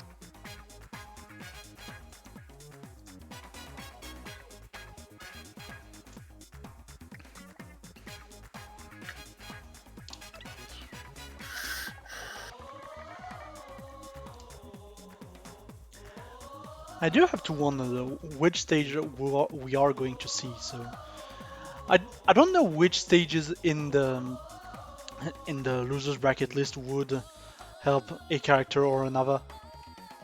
Well, we are going to see Redacted College and Sky Arena banned, so the amount of stages that we now have left for Dazza to pick from. So we could see a return to Spring Stadium. I mean, it didn't really benefit Ninjara too much. They did very well at the start, but they did start to get walled out towards... No, yeah, we are going back to Spring. We're going back to Spring.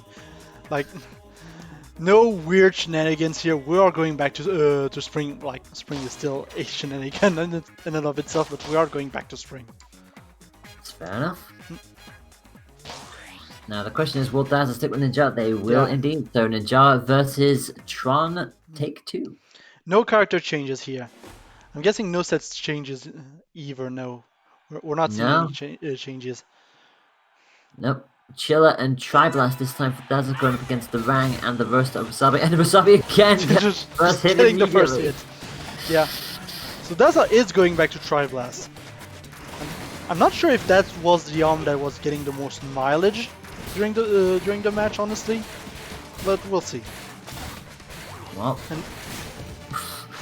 I'll tell you what though, Wasabi is just coming out on fire here, just breaking the arms, just consistently landing a lot of hits. Already has Rush to go as well, and is going to punish. Goodness me, and that's EMP up as well, and just catches Ninjara in the air. Wasabi is just swimming in confidence at the moment, finally gets shut down a little bit, but the damage again, it's really been done. Wasabi just has a real good set for damage, I feel like, and I think just having the punch plus the boomerang is actually really good to get a consistent rush. But yeah, here's the rush from Dazza this time. And suddenly Wasabi finds themselves in critical condition. And actually went for the rush. I think they were hoping to try and get the damage, but they didn't get any of it. Yeah, losing the rush advantage, but it's okay. He still gets the KO here, but yeah. I think that was an unfortunate decision. Yeah, they definitely could have just held on to that. Dazza was just so far up in the air, they were really not there. And Dazza will stick with the Tri-Blast on this other, so clearly coming into the zone towards the end of that matchup, and now starting significantly stronger. Yeah, he's even getting some self-explosions on the Tri-Blast, which is always good to get that little bit of extra damage. Yeah, That little extra risk that you run having an explosive arm on your side.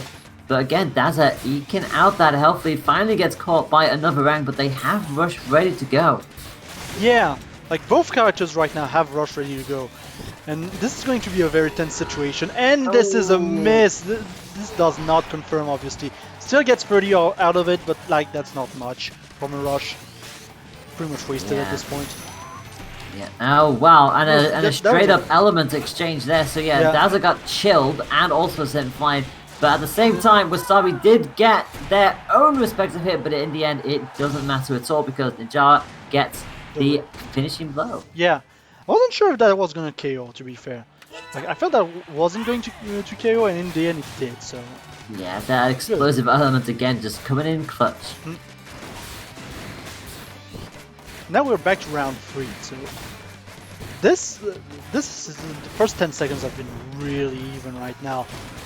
Like, yeah, definitely the closest it's been throughout this entire set so far. Wasabi with the first one to go for the rush and gets the land-in with the roaster as well. So it really comes down to timing. Another solid roaster hit and a long-range grab. Those are highly rare to get hold of, but boy howdy, Wasabi timed that to perfection and the rush as well. Not full rush though, so Dazza is safe for now. He is in critical though, so that's going to be very dangerous. One hit and it will be KO, and there it is. Yeah, it's the self-destruct as well that did it. Just exploded on its own. You hate to see the KO happen with the self-destruct, but that's exactly what happened. And Wasabi with a 2-1 in that matchup. And I do believe that's 2-0 in the set. That's Wasabi going through. Yeah. Which means we're going back to winners now. With Back winners up final. Winners final, our first best of 5 of the evening. And it's 20-6, so we're starting to get towards the evening point now. But yeah, Hebi versus Taco. Yeah, and we're saying it's the evening. Like, imagine for Hebi. Like, I checked, it must be like, what, 3 in the morning right now? Yeah. That's I mean, not everybody has a respective sleep schedule to stick to. Like, that's why we always say Hebi is awake. But yeah, and also because that match happened in the underground bracket, it does mean that Dazza is out of the competition. So you hate to see it go like that, but that's just how it is sometimes. So yeah, Wasabi will take on the winner of Slayer Pikmin and Nuke. I nearly said Nuke Dead. That would have been. Would have been. You gotta love moments like that. Duke Ned. There we go. Like, sometimes they're just really hard to pronounce for some people. It's not that. It's just I just put the first letter of Ned where D should have been, and vice versa.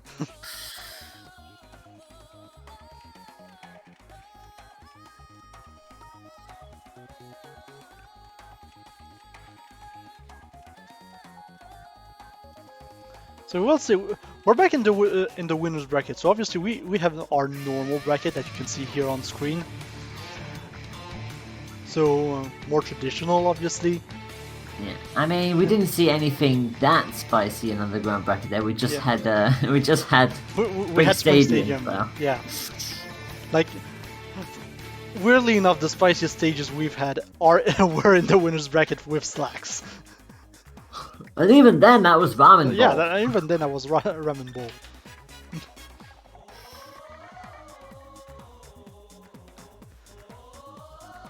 Okay then, so Taco has joined us. So Taco will be on the left-hand side of the screen. Hebi will be on the right side of your screen, since that is the order that they joined in.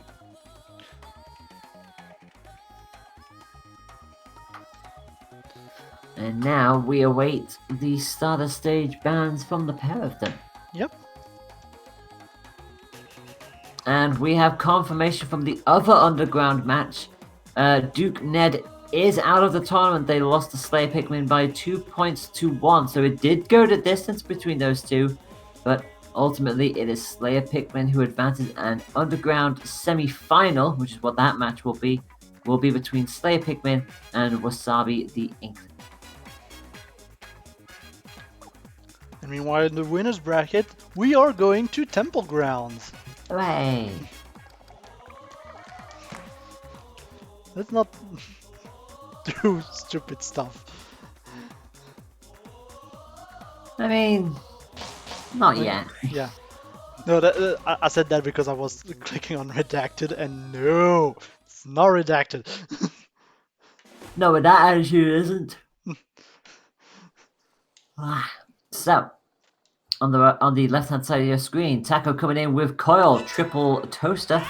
Heavy coming in with the clapback and the popper. No. Yeah, clapback and popper. No boomerang from Heavy. Not yet. Yeah, right now I feel like MP has this has control of the rhythm of the match, but at the same time we do have Taco with the free toasters coming into his face, which are going to definitely give him some trouble.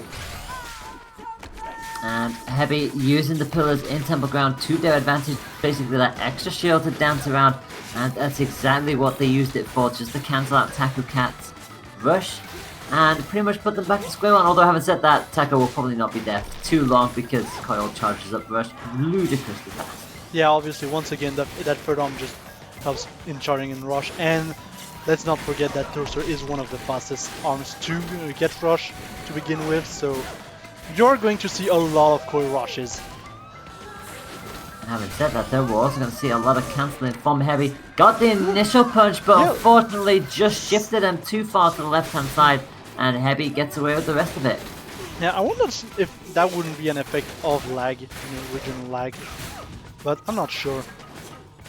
Well, in either case, Taco is one hit away from going down. Heavy is on the cusp of critical. Yeah, Heavy actually came back, came back really well. Yeah, 10 seconds left to go, trying to go for the grab. They know they've got to get some. Here, the rush actually comes out. It will be a KO. It will be a KO. Last second KO, yeah. Wow, I did say Coil could charge up ludicrously fast. I bet Heavy must have thought they had it as long as they didn't take damage, but the rush came out right when they least needed it to. Yeah. And right away, we're right away back in the match. No time to breathe. And Heavy's landing the rush in retaliation. And right now it is a 50% health advantage for Heavy. Yeah, I was going to say pinning Coil in the corner is exactly what...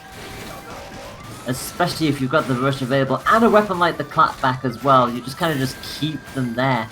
The pressure is consistently on you, don't allow them to start hovering up. Rush is going to come out again, got an initial hit, but again, just dropped on the left hand side. But yeah, what it looks like to me right now, Heavy is awake and Heavy is a little bit angry. And he wants that round real bad. Oh, I mean, I don't blame you on that one. I mean, they've only taken a sliver of damage here. They probably wanted to go for that perfect as well, but just stopped in the nick of time. Taco into critical, 40 seconds on the clock. They're definitely not winning this point. That would be an absolute miracle to try and pull that one off. But they do have rush, and they're gonna use rush immediately. Yeah. Brave decision to go for that, and they're gonna now try and I'm not sure that was the best decision. No, definitely not. Yeah, that popper is too quick of an arm. Coil tried to play aggressively, and Heavy knew that that's what they were going to do. All they need to do is just wait for just a moment and just fling the popper in. Yeah, and now Heavy is going into this round with rush. And I feel like with the psychological advantage too. Because when you miss that rush, you are not going to feel good. No, you are not. And Taco has decided to switch arm as well. We've got the Tri-Blast coming in here on the side of Taco. And let's see if they can just try and at least snip Cobra's shenanigans in the bud, but that rush is going to say no. Yeah. However, Heavy is not going to dodge the full rush and is going to be caught by the toaster. But I feel like the Tri-Blast is having a much more difficult time going through Heavy's defense right now. Yeah, it's still bouncing. It feels like it's consistently bouncing off the clapback more than anything else. And with that, Heavy is now just one hit away from taking this round up. Gets caught by the explosion though and sent straight back down. But again, they've got the health lead and they can afford to let Taco just play this out. And again, clipped onto the side. Yeah, this is a real good position for Heavy, and there it is. Yeah, every single time that rush was coming out, they'd get the initial push on and just slip to the side. It would just push the wrong way every time. Every time, yeah, every time. And with that, Hebi is going to have the lead here by 1 point to 0.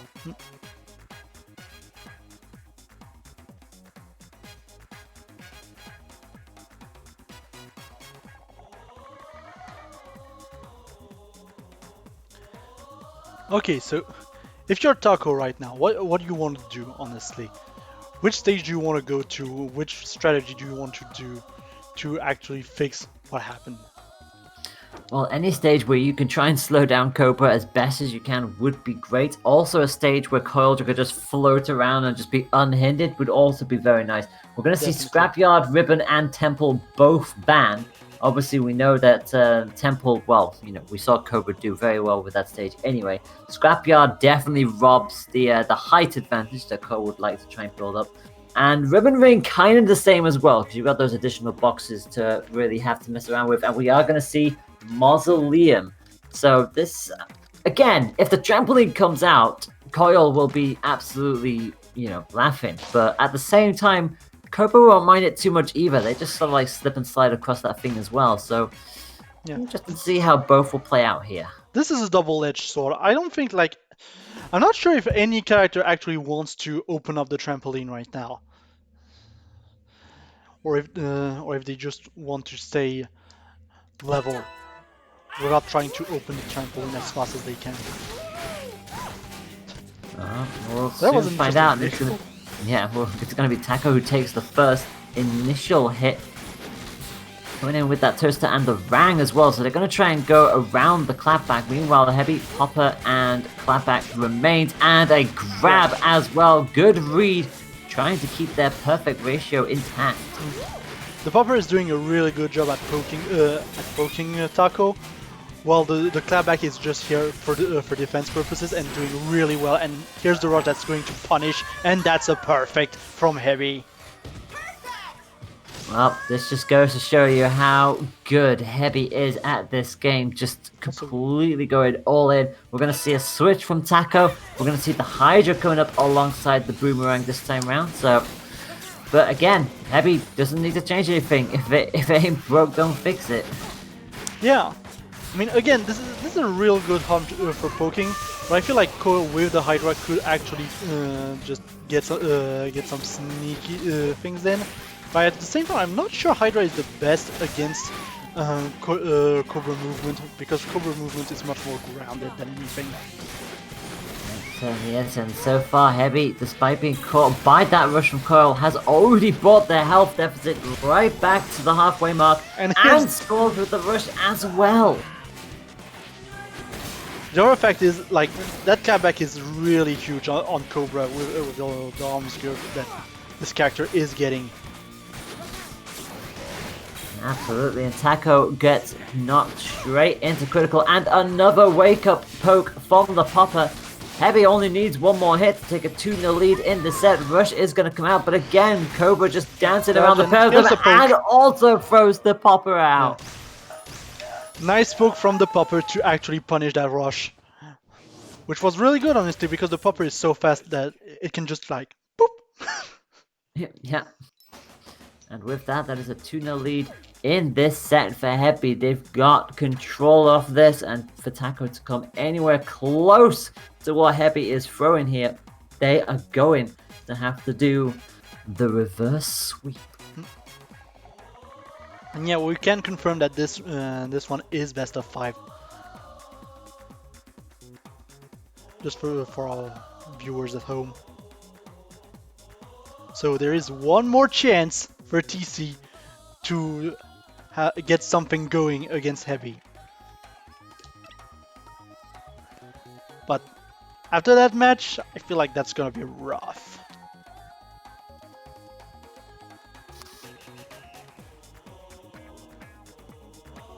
We'll soon find out, and the same ban's coming up again, so Scrap, Ribbon, and Temple all being banned, so we'll see what Taco decides to pick here. We're We're going to gonna go see it. Yeah, via Dulce, we're going to have a counter pick come up. So this one's gonna be a little bit. I say a little bit smaller. It feels it. Just on the basis that you got basically 3 specific squares you have to fight on in this match, and obviously you can punch through the barriers. Ooh, Taco getting a going to brass. switch. A brass is coming up. Like, I feel like Brass on Dolce can do a lot in terms of pressure, especially with the good arms like Nade. Yeah, and obviously that buff up really does help to sort of create a bigger wall as well. But having said that, Heavy's got a wall of their own. They've got that clap back, and if then anything that Brass could do to Cobra could do the same back. And besides, Popper can actually knock Brass out in buff form if it's charged. So there's that too. Because let's remember that as well. When you get super armor in this game, you do get half damage. So that's always a little bit annoying. That certainly is, and it's going to bounce off the clapback once again, and Taco just can't seem to find a way through, even with the switch to that ram, which is a really good, consistent tool as well. They're just still being consistently peppered down here, and the clapback walls out with the rush 255. I feel like clapback rush just beats any rush, you know. Just because it's a protective arm and it's going to get heavier, so it's going to beat out pretty much everything. Absolutely is, and with that we're going in to set point. This could book Heavy's ticket into grand finals right here, right now. Both are going to come in with a popper, and obviously always nice to see the popper get buffed up on the brass. And so far they're making it work a little bit better than they did in the previous one. Arm down as well, and finally takes punishment from the ram. Yeah, finally Taco has an advantage, and he's kind of controlling the pace of the game right now, which is really nice to see, and especially with that grab confirm, like, a little bit of lag here that we saw, obviously, but yeah. And the rush is going to connect. Taco has this game on hand right now. Yeah, so they've absolutely came out flying with this. They do not want to see Heavy go straight into grand finals, but it only takes a couple of hits like that for the momentum to start changing, and Heavy is getting these really good reads out here. They've got Rush on hand as well, and Taco Cat is inching closer and closer to critical. Another punish. This could KO without the buff coming up, and will it do so? I think yes! It does! Oh, Taco had that so comfortably, but how quickly a match can change. And again, just like that, anything Brass can do to Cobra in terms of walling out, Cobra with that clapback can absolutely do the same. Can do better even. Again, like, the girth of the clapback is so big on Cobra that he can just put the wall and be like, hey, here's my wall, you can't get past. Goodness me, that was impressive from Heavy, and again you saw like sense the timing was down to perfection as well, just baiting out an attack for Brass each and every time, punished with the popper, walled them back out with the clapback, got the juggle and a very long range rush, it must be said, but hey, that is a straight 3-0 on the side of Heavy, and they are in grand final. Yeah, and now we're going to watch the loser's side of the bracket, all the way to see who gets to fight Heavy in grand finals and maybe take down the monster into the underground bracket list. We will soon find out. We know Taco will be in the underground final, so they'll finish third no matter, well, they'll finish as low as third no matter what happens. But who will join them in that top 3 podium positions? Will it be Slayer Pikmin or will it be Wasabi Inkling? I do believe those two are still fighting in their matchup. Are they? I thought we told them that we were streaming.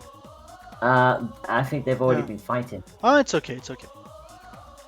They've already been fighting. They absolutely have already been playing.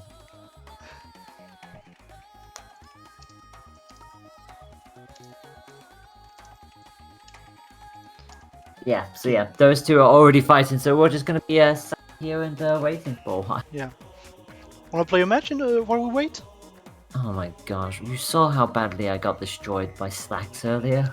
Yeah, but I'm not Slack, so that's fine. don't know if that's better or worse. Well, I will say hang on. you have all your chances. Like, Alright, let's see what I can do. Let me also switch. Actually, no, I will stick with this. Okay. Alright, let's do this. What stage are we going to? Oh, crap. yeah, I forgot to change it. Oh no, it's vital. And it's against Mummy as well. And you got the Parabola. Yeah, Oh my I've gosh. got the No, set. and you got the Guardian and the Clapback. No. I have the set, I have the power. Oh no. But I don't have that much power. I hate these arms.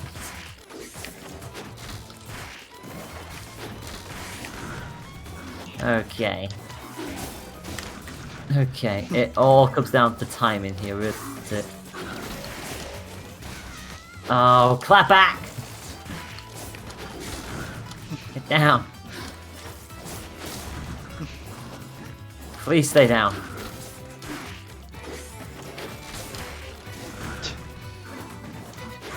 No! Here's the grab. Big slam. Oh no.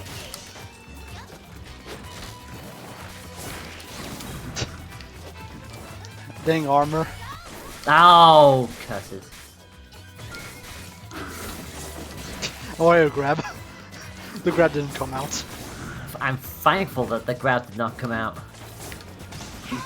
Oh. Okay, go down with your damn shield arms. Get out of here. This is rough for me too, to be fair. Oh my gosh. Oh, that's always so scary. Oh no. Here comes the Parabs. What? I still had shield up. What the hell was that? Don't drop it for 1 second, you know.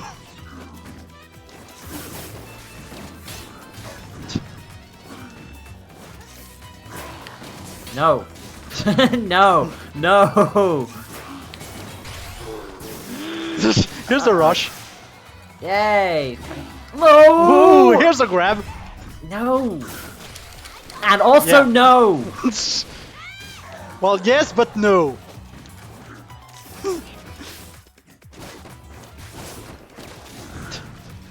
Trying to back out. That's Dolce. I can't do that. No. No. Yes. Yes! Oh. Oh Well my played, God. well played. Oh, I saw everything flash before me. I was like, no. Oh, that was way too close. Okay, and now we're ready for losers finals. Oh my goodness me. Oh my gosh. And the second I got up and I saw the grab, I was like, please, please let me avoid this, please. I just instinctively went grab as well. I didn't even think. Okay, so now the question is, I don't know who won in loser semis, Zuku. This way. Right. I'm yeah, losing my well, English. English number 1. Yeah, I see the GG, but I don't see who has won yet. Yeah, we'll give you the answers to that the second we get them. Yeah, we're gonna see TC and someone else. That's as much as I can say for now. And it'll be a best of 5 with the underground bracket stage list, so I'm gonna look forward This is to gonna it. be interesting. Okay, Wasabi Oh. won. It's Wasabi who won. In which case we probably won't see any of the juicy stages then, because Wasabi has been consistently banning them. So, Yeah, we'll see, we'll see. so yeah, it will be Wasabi to take on. TC. Yep.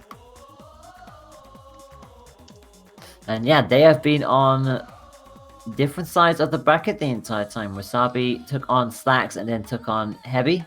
Meanwhile, Taco took on Alistair and then took on Slayer. So yeah, very different paths. And then obviously, well, they both share a common thing. They both lost to Heavy. Obviously, but who doesn't, to be fair? Oh gosh, that's like the EU challenge. That's like literally the European side. It was just like, who hasn't lost to Riffer at this point? Hey, It's literally literally the same Yeah. mood. Imagine if we had Astro actually show up. Oh my gosh. Could you imagine Hebi, Astro, and Riffer? Goodness me. No one would get into top 3. Well, they would. Well, that's what I meant. Exactly. Exactly. It'll be a top 3 lockout between those 3. And no, chat, this is not a lockdown. Thank you.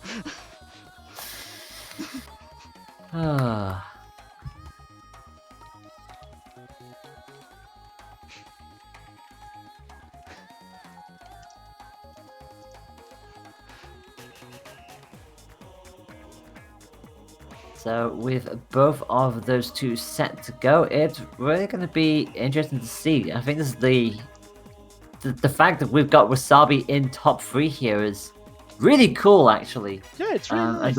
And the reason why I say that is because Wasabi has never made top 3 in the Challenge Cup, so this is the best I've seen them play so far. Yeah, like Wasabi has been really good at playing. Like we got some real intense match from Wasabi, and that's always nice to see.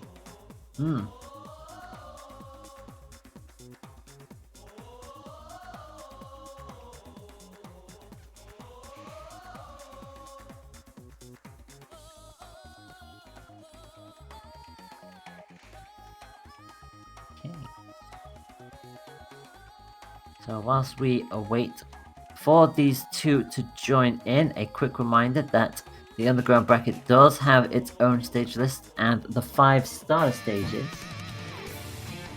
are Ninja College, Ramen Ball, Sky Arena, Ribbon Ring, and Spring Stadium. We'll have the higher seed, if I remember rightly, banned the first stage, then it will go 2 stages banned, and then we will pick which one we will go to after that. And then from there on, the counter picks will be added, which are Cinema Ducks, Snake Park, and Name Redacted. The winner of the point will ban 3 stages from the entire list, and then the loser will pick the stage we will end up going to. I'm gonna take 2 minutes. I'm gonna drink something because I'm thirsty. That is absolutely fine.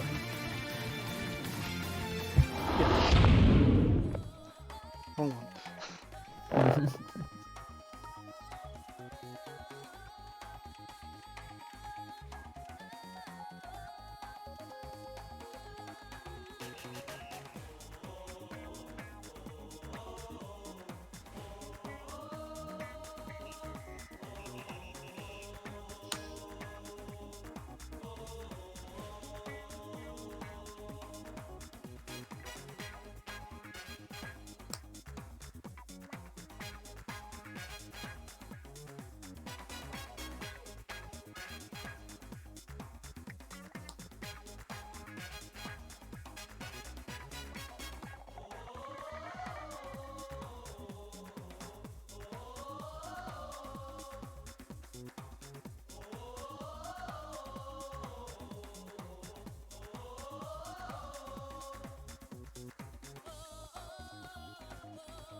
And I'm back. And welcome back. Oh, let's check on the chat right now. How are you doing, chat? Enjoying the tournament so far? Like we've had some real good matches, honestly. Really glad I organized that.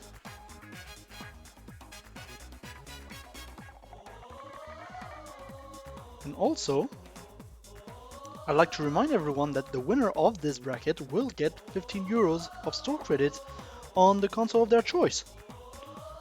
15-ish euros, depending on the region. Yeah, I'm glad you're enjoying the tourney, everyone. Don't know yet if I'm going to do an ARMS tournament in December. I know Samurai Showdown will be in December. like once again. Community really likes their Samurai Showdown tournament, so I'm happy to bring them Oblige. to you. Yeah. Yeah, we'll see if we do another Arms tournament. I feel like that would be good, like just to maybe close up the year or something. I mean, we generally do seem to get the attention when we're on. You know, we did have 13 people sign up initially, even though we did lose I think we lost 5 people in the end due to check-ins. But even then, that's still a really solid turnout for an arms tournament these days. Yeah, this was a really good tournament, honestly. And obviously, we also have to wait for Paul to announce his own thing that he's been teasing. No, this is Slack's one about it. Yeah. Anything that Slacks teases ends up being a pretty big deal. Yeah.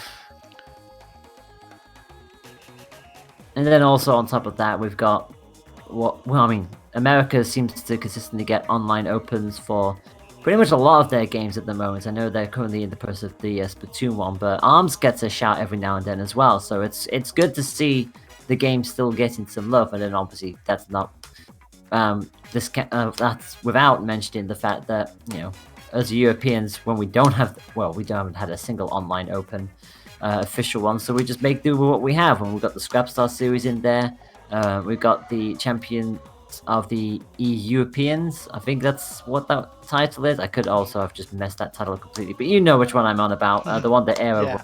And obviously we've got the Challenge Cups as well. So there's a lot of activity in this community. It's so nice to see so much activity. And honestly, I prefer hosting, you know, these smaller tournaments just with these communities that just like to hang out with each other, because it's good fun. It's always good fun, and everybody's happy and everything. Oh yeah.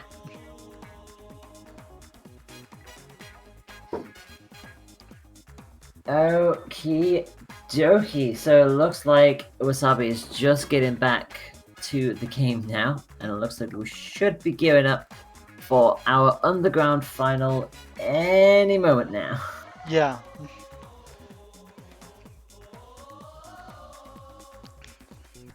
Now we just need the bands. That's always a fun part. Yeah, you don't say. I won't lie, the banning has been very chaotic today.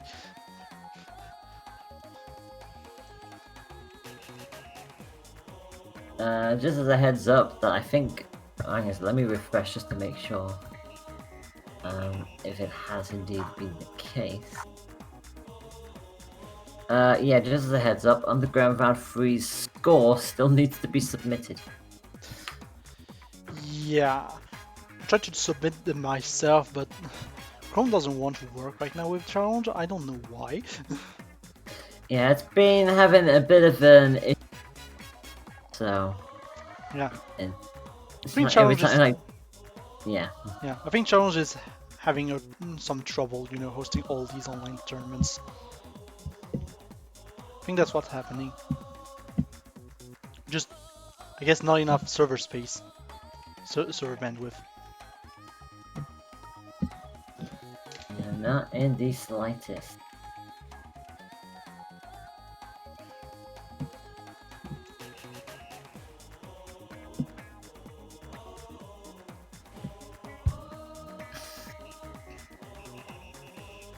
Alright, we have our bands coming in. So Sky Arena, College, and Spring Stadium are banned. So that now leaves Ramen Ball and Ribbon Ring for Wasabi to pick. Now, the last time I said that they were going to pick Ribbon Ring, they picked Spring Stadium. So, knowing my luck, I'm not going to say they're going to pick Ribbon Ring, because they'll probably pick Ramen Ball. Yeah, we'll see. Like, we've seen both stages already anyway, so we'll see what they pick.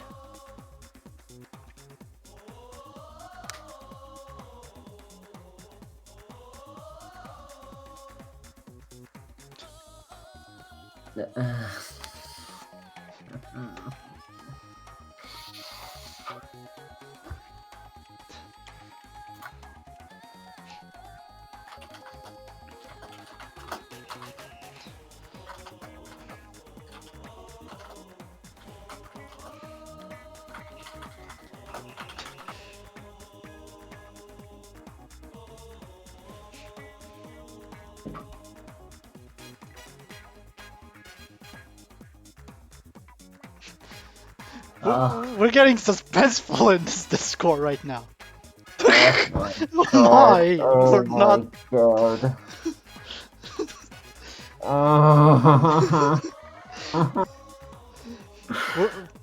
We're gonna make it work. Okay, we're gonna make it work.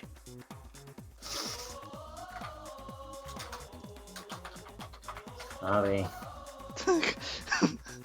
I think he's messing with us right now.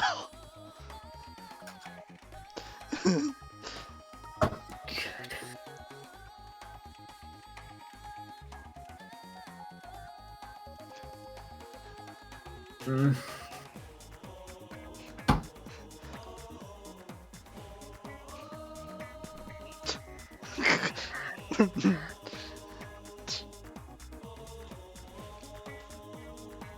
We are very sorry to our viewers for that.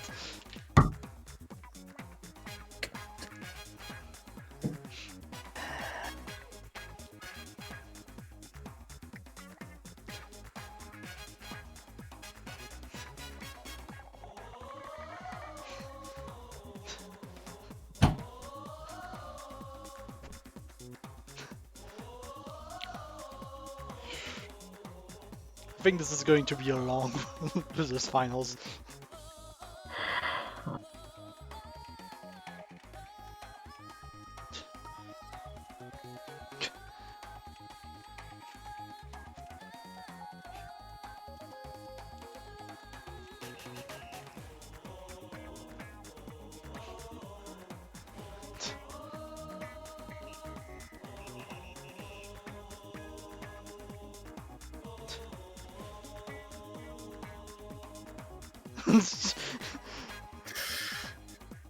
Thanks Dazza for the comment in the Discord.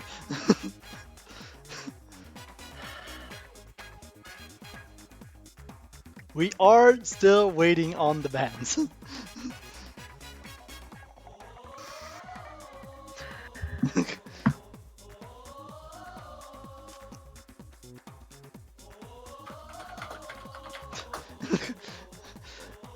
Okay, we're getting somewhere. We're getting to Ribbon Ring.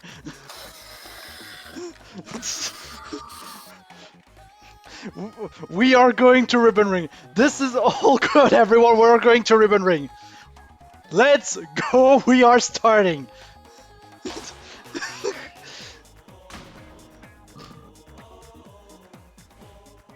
That was more complex than it needed to be. Don't say.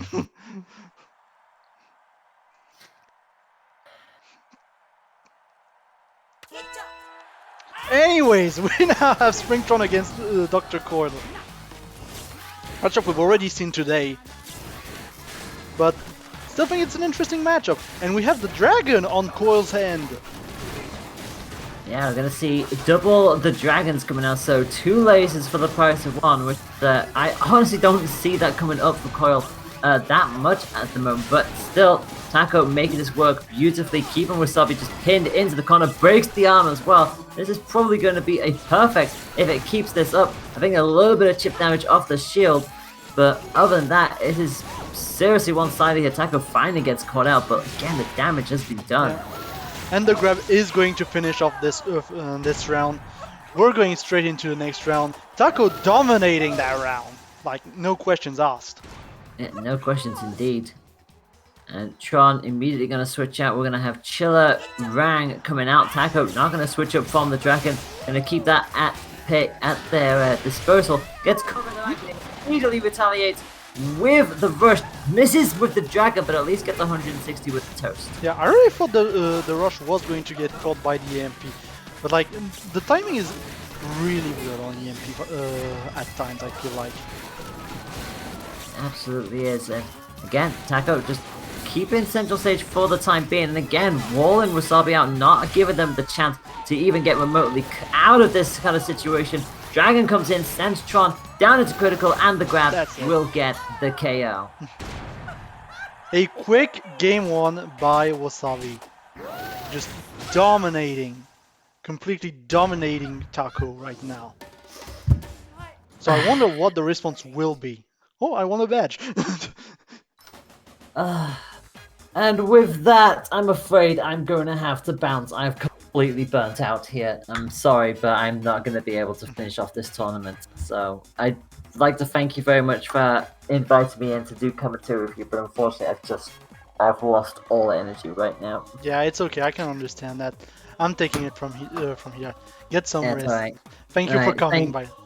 Thank you very much for having me, and hopefully everybody else has fun with this. Thank you very much. See ya. Yeah, we would need a second commentator. Now it's just me. This is you're gonna see me commentating by myself. This is not going to be necessarily pretty, but it's okay. We can do it. So right now the bands are Ninja College, Snake Park, and Cinema 2. So what are we going to see picked now is the real question.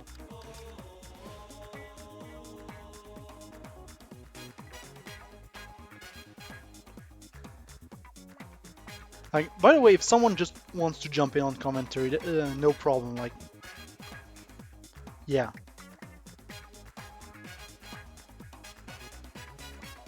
And we're going to Ramen Bowl. So I'm not sure how this stage is going to affect the match, honestly. Like, I feel like it depends on whether, which character Taco, if Taco sticks to his character or not.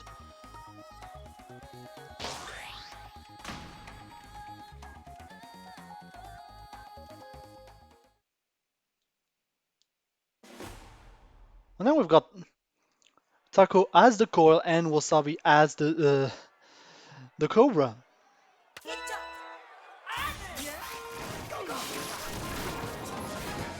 Wasabi going with the heavy set, going straight to try to counter the coil.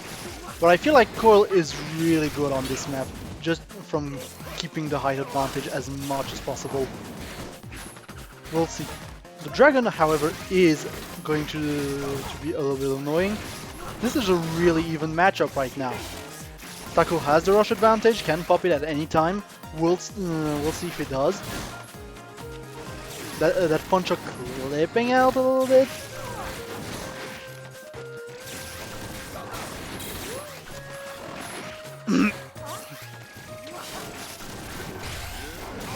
Oh, that rush completely gets knocked out by the dragon. Unfortunate for Wasabi.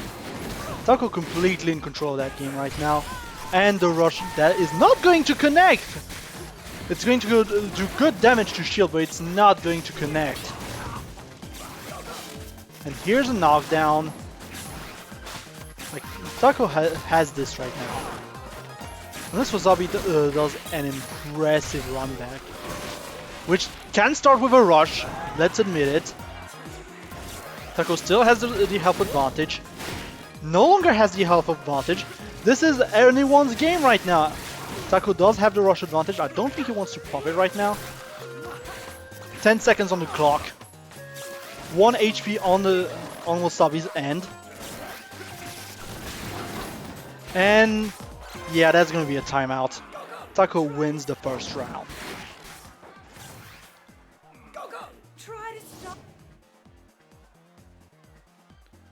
And now we're going into round 2.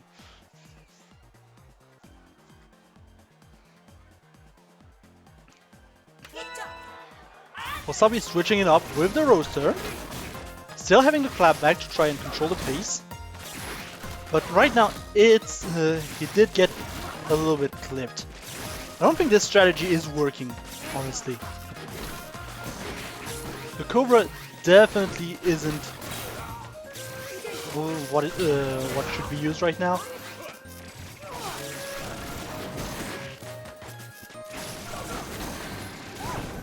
Right now, Taco is doing a wonderful job at applying pressure with the Funchuck, with the Dragon, going around the clapback, using the stage to its advantage, but he will get caught by this rush. Taco right now has the rush of his own. This is a little bit tense. You can feel the tension in the air.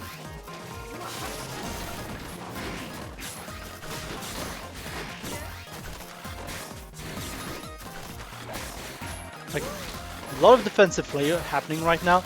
Well, Taco has the health lead. Wasabi is slowly building the rush, which I think is going to be key to win this round.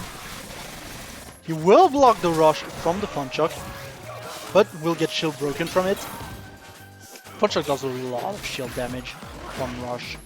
It's ridiculous. And this is going to be Taco's game to win.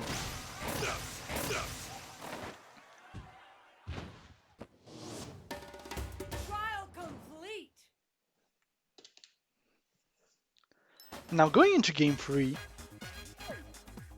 it's now Wasabi's stage to pick. No, it's not Wasabi. Yeah, it is. No. Whatever. I'm completely... I'm very tired. Like, okay, don't mind me, I'm pretty tired.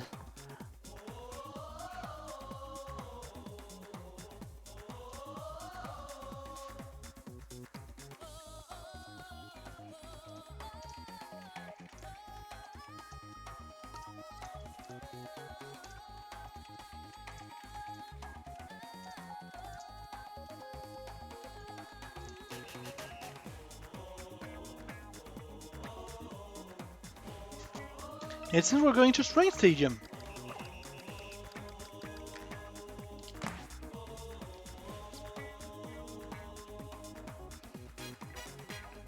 So Strength Stadium is going to be interesting because Coil obviously cannot use the springs from floating over them.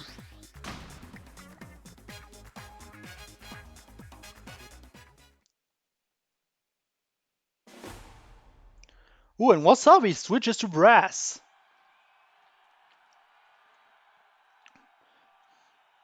We do have... No. We're getting Chakram and Sparky from Wasabi. Both good stunning arms. One with the stun element, one with the electric element. But right now it does not matter against Taco's unrelenting offense. And the double toaster. I feel like the Funchok has been doing a lot of work in this matchup. And this is going to be a near perfect with a Yabuki at the end. Always nice to see the Yabuki combo.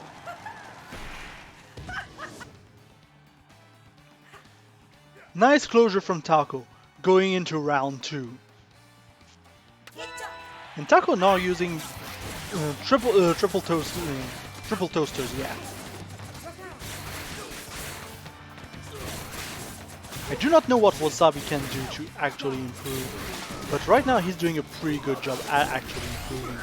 And no, he didn't catch Taco with the rush. He got a little bit of it, but not that much. And now it's pretty much even. Except Taco has the rush advantage. This is going to be really complicated. Here's another grab, not going to reach the trampoline. However, right now Wasabi is stuck in the corner.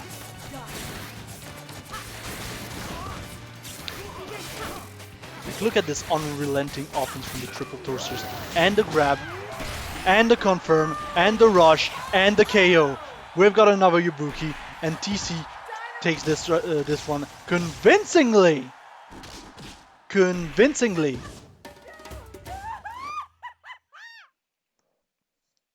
Which means we're going into game 4.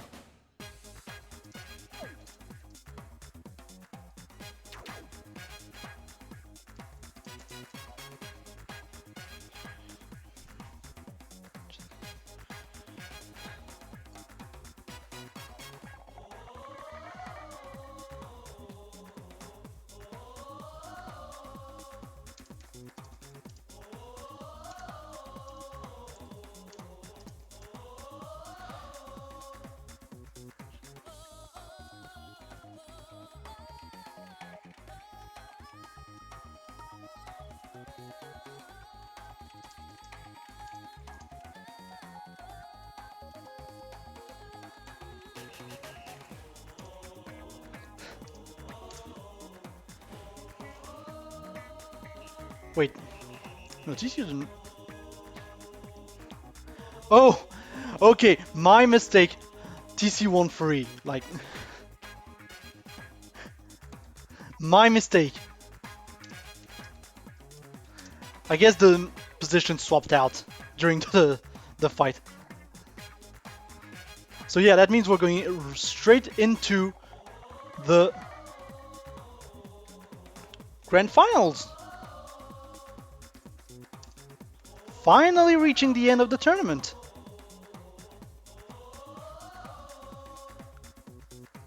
You'd think I'd be better at this, you know. You actually think I'd be better at this point. My gosh. And just as a reminder, this is first game of Grand Finals, so this is the winner stage list.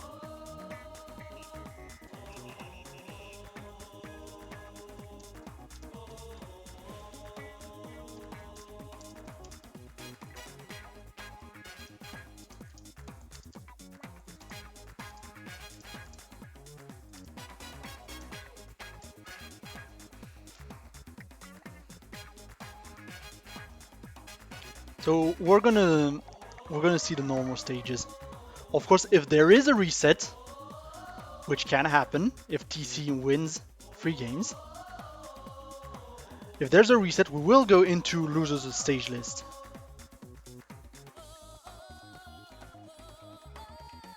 Since this is how it works for this tournament.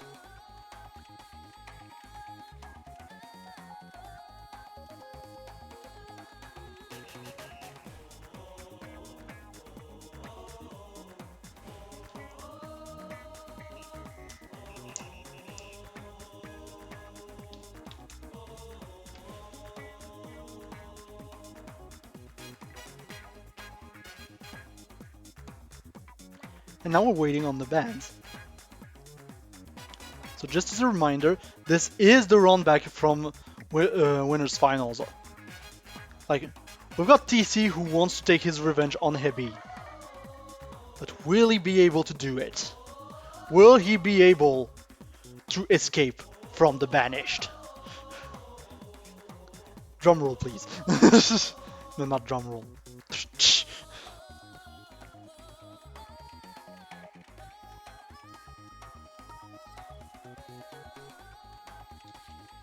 And we are going to start on Sparring Ring. We haven't seen Sparring Ring yet. Very small stage. I think both players can do a very good job at applying pressure, especially Hebi with his usual clap back.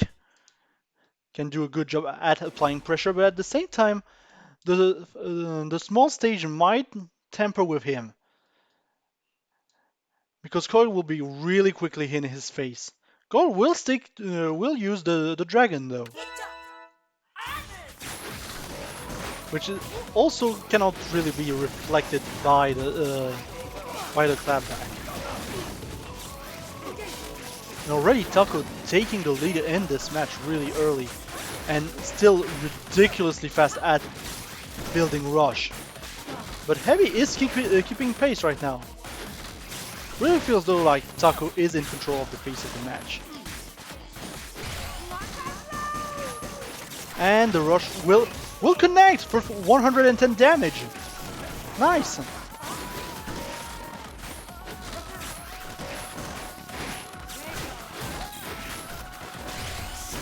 Ooh, the rush from Hebi gets completely caught by the front shock.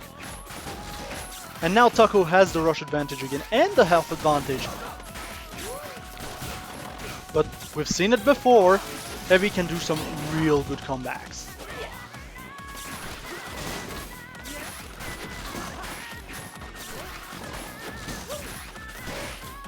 Hebi in critical right now, trying to survive, but it's not gonna be enough. And now Taco goes into the next round with full rush and a round advantage.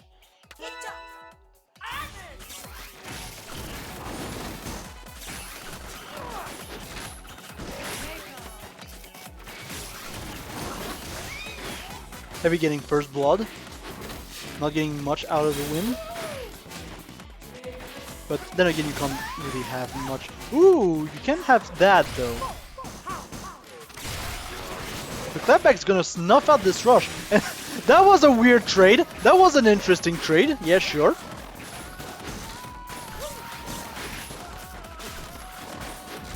And now it's back to pressure. Both rushes have been lost to time. Taco now in critical. Really needs to be careful as to what he's doing. Maybe almost at full health. This is going to be really tough for Taco to get this point.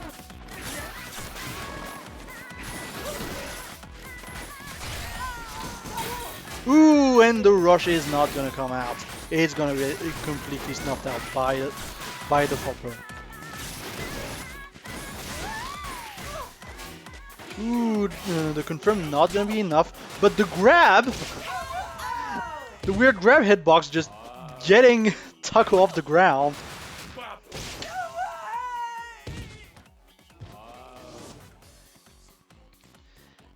And that's going to be round 3.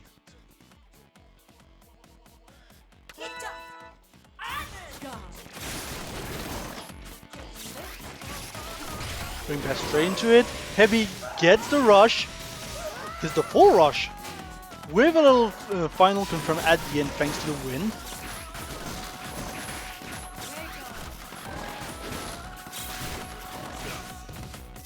I think Hebi has started to get the pace down of this matchup. Really using the popper to poke the opponent coil. Taco popping his rush. It's not gonna be useful. Well, gets 35 out of it, but like that's not much by rush standards. Ooh, but Taco's doing a really good job at coming back and catching Hebi with the dragon. Hebi has rush, gets the grab. Ooh, but gets grabbed back. This round can go either way, folks. And Hebi's rush get completely snuffed out by the dragon. Unfortunate. Ooh, and once again the Fun Chuck doing extreme damage to shield. And Taco takes the first game. Of course. Hypothesis correct.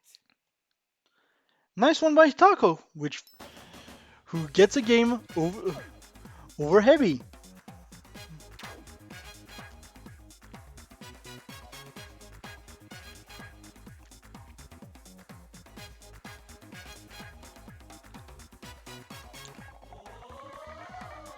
Now let's see what round 2 has in store.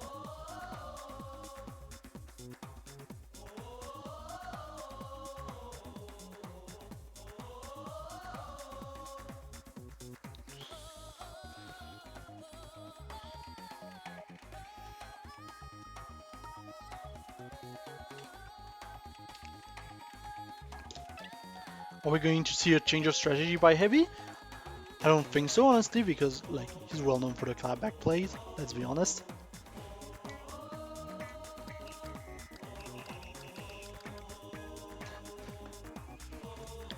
We have seen a lot though today.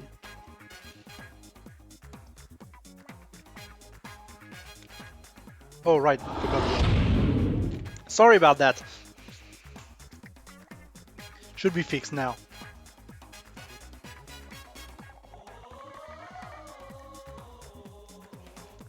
And we're going back to sparring. So Hebi is really confident in that pick, I guess.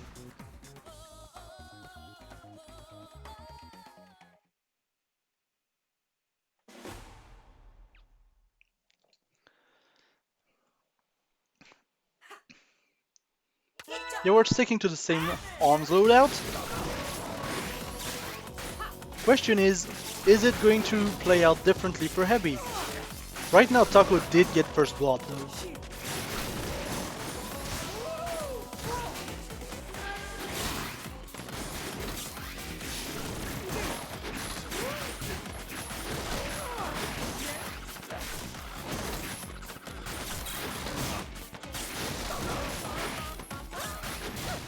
Hebi is in health disadvantage right now, almost has rush. Taco has rush.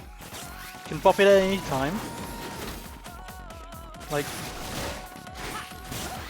the popper has been doing a lot of work in terms of poking, as I said before. Gets little by little, it gets rid of Coil's health bar, little by little. And the clapback rush, but it's not going to fully connect, unfortunately.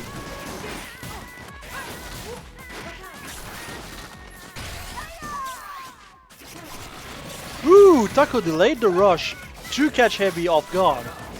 Nice!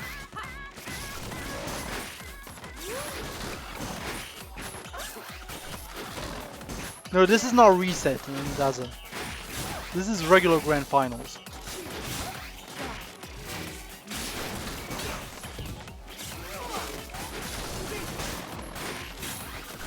Hebi has the health lead going into this timeout. Taco 1 health away from dying. Ooh. Both players popping rush and the clapback rush is going to win.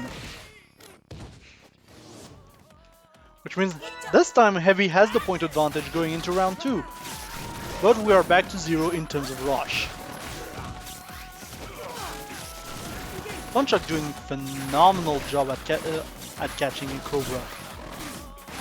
But I feel like the Dragon is really good at catching Cobra's landing afterwards when he jumps. I think that's what's been keeping Taco alive and well, honestly, in this matchup. Just the effective use of Dragon.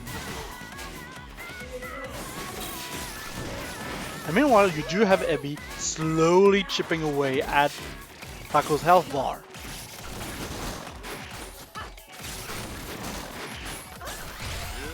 Like, the pace has definitely been slowed down compared to the previous round, previous match. Now Hebi is in health advantage, just landed the rush. Manages to snuff out Taco's rush. This is big for Hebi, who is in pole position to actually get this this match. Can't talk anymore. But Taco is getting a lot of chip, but will get KO'd by the popper. And that is now 1-1.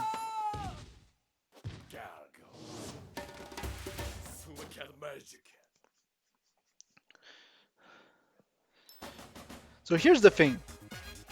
I don't think we've seen sparing work for both players, obviously. But I'm not sure if Hebi waltzed.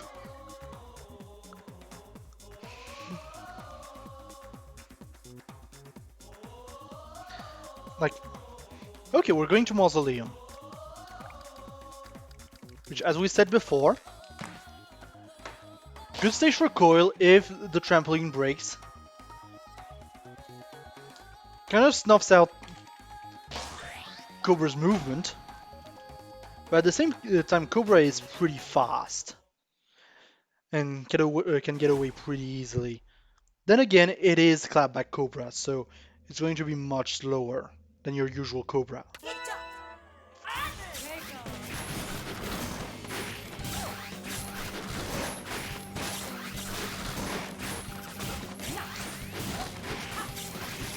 And we're back with a very even matchup.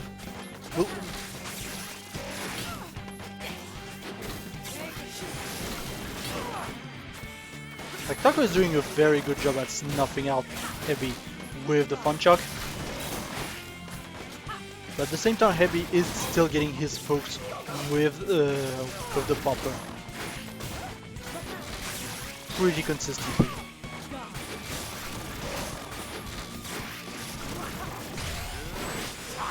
Ooh, and Hebi with the full rush. Not gonna KO, not gonna be enough to KO, but it will be enough to get Taco in the red.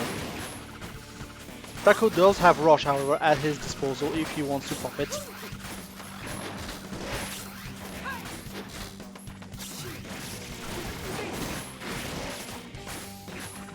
He's doing a very good job at dodging everything Hebi is throwing at him.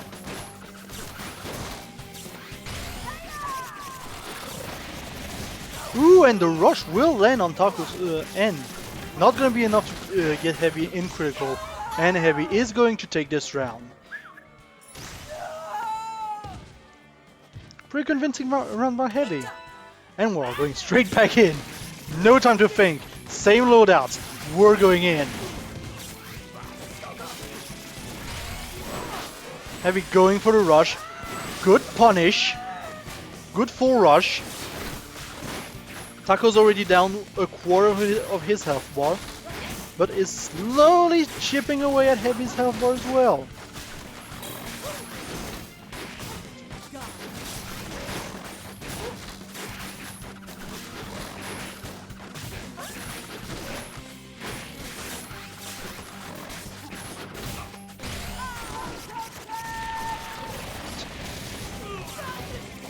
Taco lands the rush and gets in the lead. I don't know what to say at this point. Like, Heavy is on his last legs. Maybe he'll just pop the rush to try and get the round over. But at the same time, I'm not sure, honestly. Good popper poke.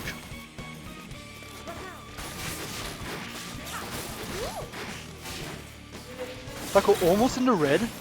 Maybe doing a phenomenal work at just staying alive. And this is going to be the win confirmed. And that is another game for Heavy. Heavy is now one game away from winning the entire tournament.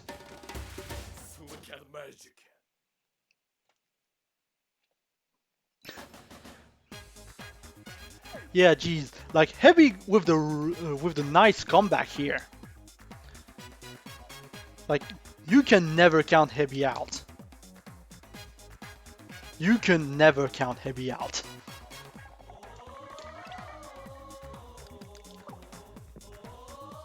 So now Taco has to be careful, because if he wants to win the tournament, he has to win two rounds in a row and then get into another losers match against Heavy.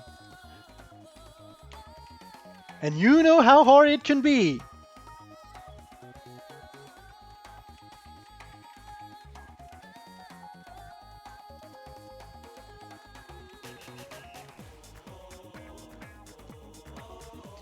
Now, are we going to go back to sparring ring, or are we going to see another stage? That's the question.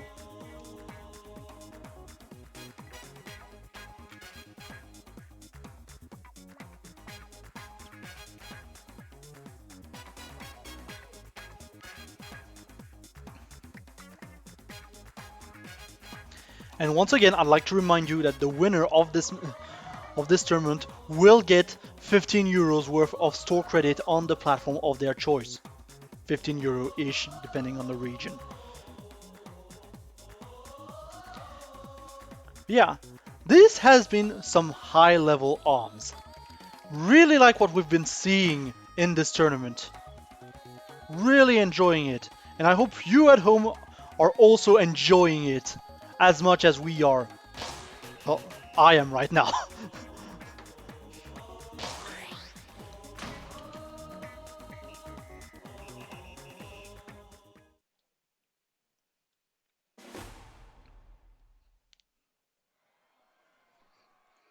So this is it. This is it. Heavy on match point. On tournament point, even. Well, tournament game. We are going to stick with the same loadouts. Obviously, Via Dolce is a very different beast from the stages we've seen before, with the curves, with some arms going through the wall, but not all of them, and with a lot more space to cover overall. I feel like this is a much more defensive stage.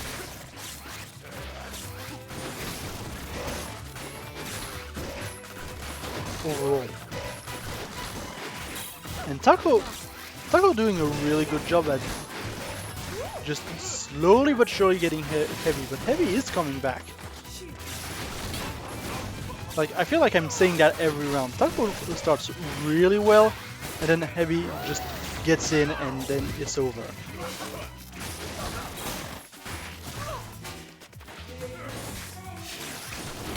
But I feel like Taco right now is in a much better position, maybe than in the previous rounds. I feel like the size of the stage is helping his playstyle, but at the same time, it might be a little bit harder to catch Heavy. Like, it's easier and harder at the same time. Rush not gonna connect, going straight into the shield. Once again, Funchak doing extreme damage to the shield right here. This is going to be very close. I am not sure. Right now, Heavy does not have the health advantage, and he gets KO'd. TC gets the first point in this match.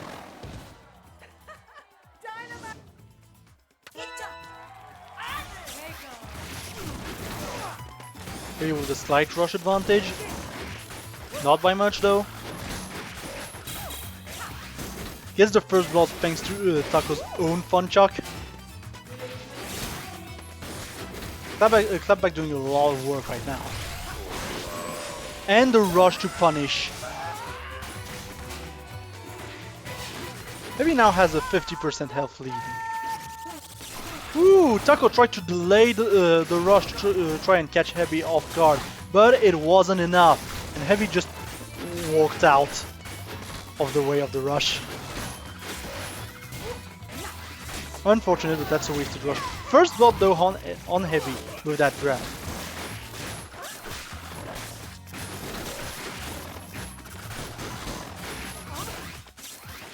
Taco in critical. One needs to be very careful. Rush is available on both sides. Taco decides to use it, but gets punished for it. Once again, Heavy just walks out of the way and punches Taco in the face with the popper. And that is now match point for Heavy. Tournament point for Heavy. Everything point for Heavy. Money point for Heavy. And once again, the clapback rush doing a very good job at snuffing out anything that's coming its way. It is going to beat out everything. Nice grab from Taco though.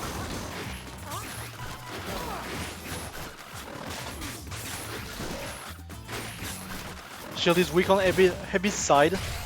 On an arm weakened. That's gonna be a shield break, but no! Only 75 damage on that rush!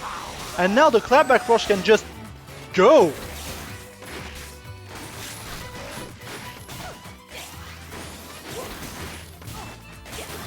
This is going to be very hard for Taco, who is on his last HP.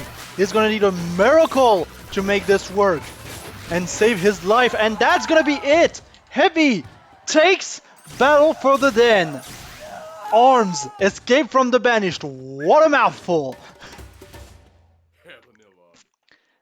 And that means Heavy will go home.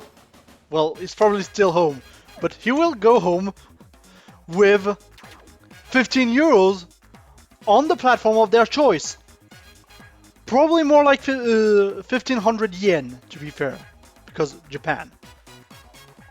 But yeah, GG's to everyone who played. That was really well played. I'm really glad we had this tournament. I hope everyone had fun in the chat, in the tournament, in commentary. I know I had a lot of fun. Once again, thanks to Layla for coming in on commentary for most of the tournament. Thank you to Junior for helping with mod duties and handling everything that if things went wrong. And that's going to be it for me. Thank you everyone for watching, and I will see you the next time in the den. Bye everyone!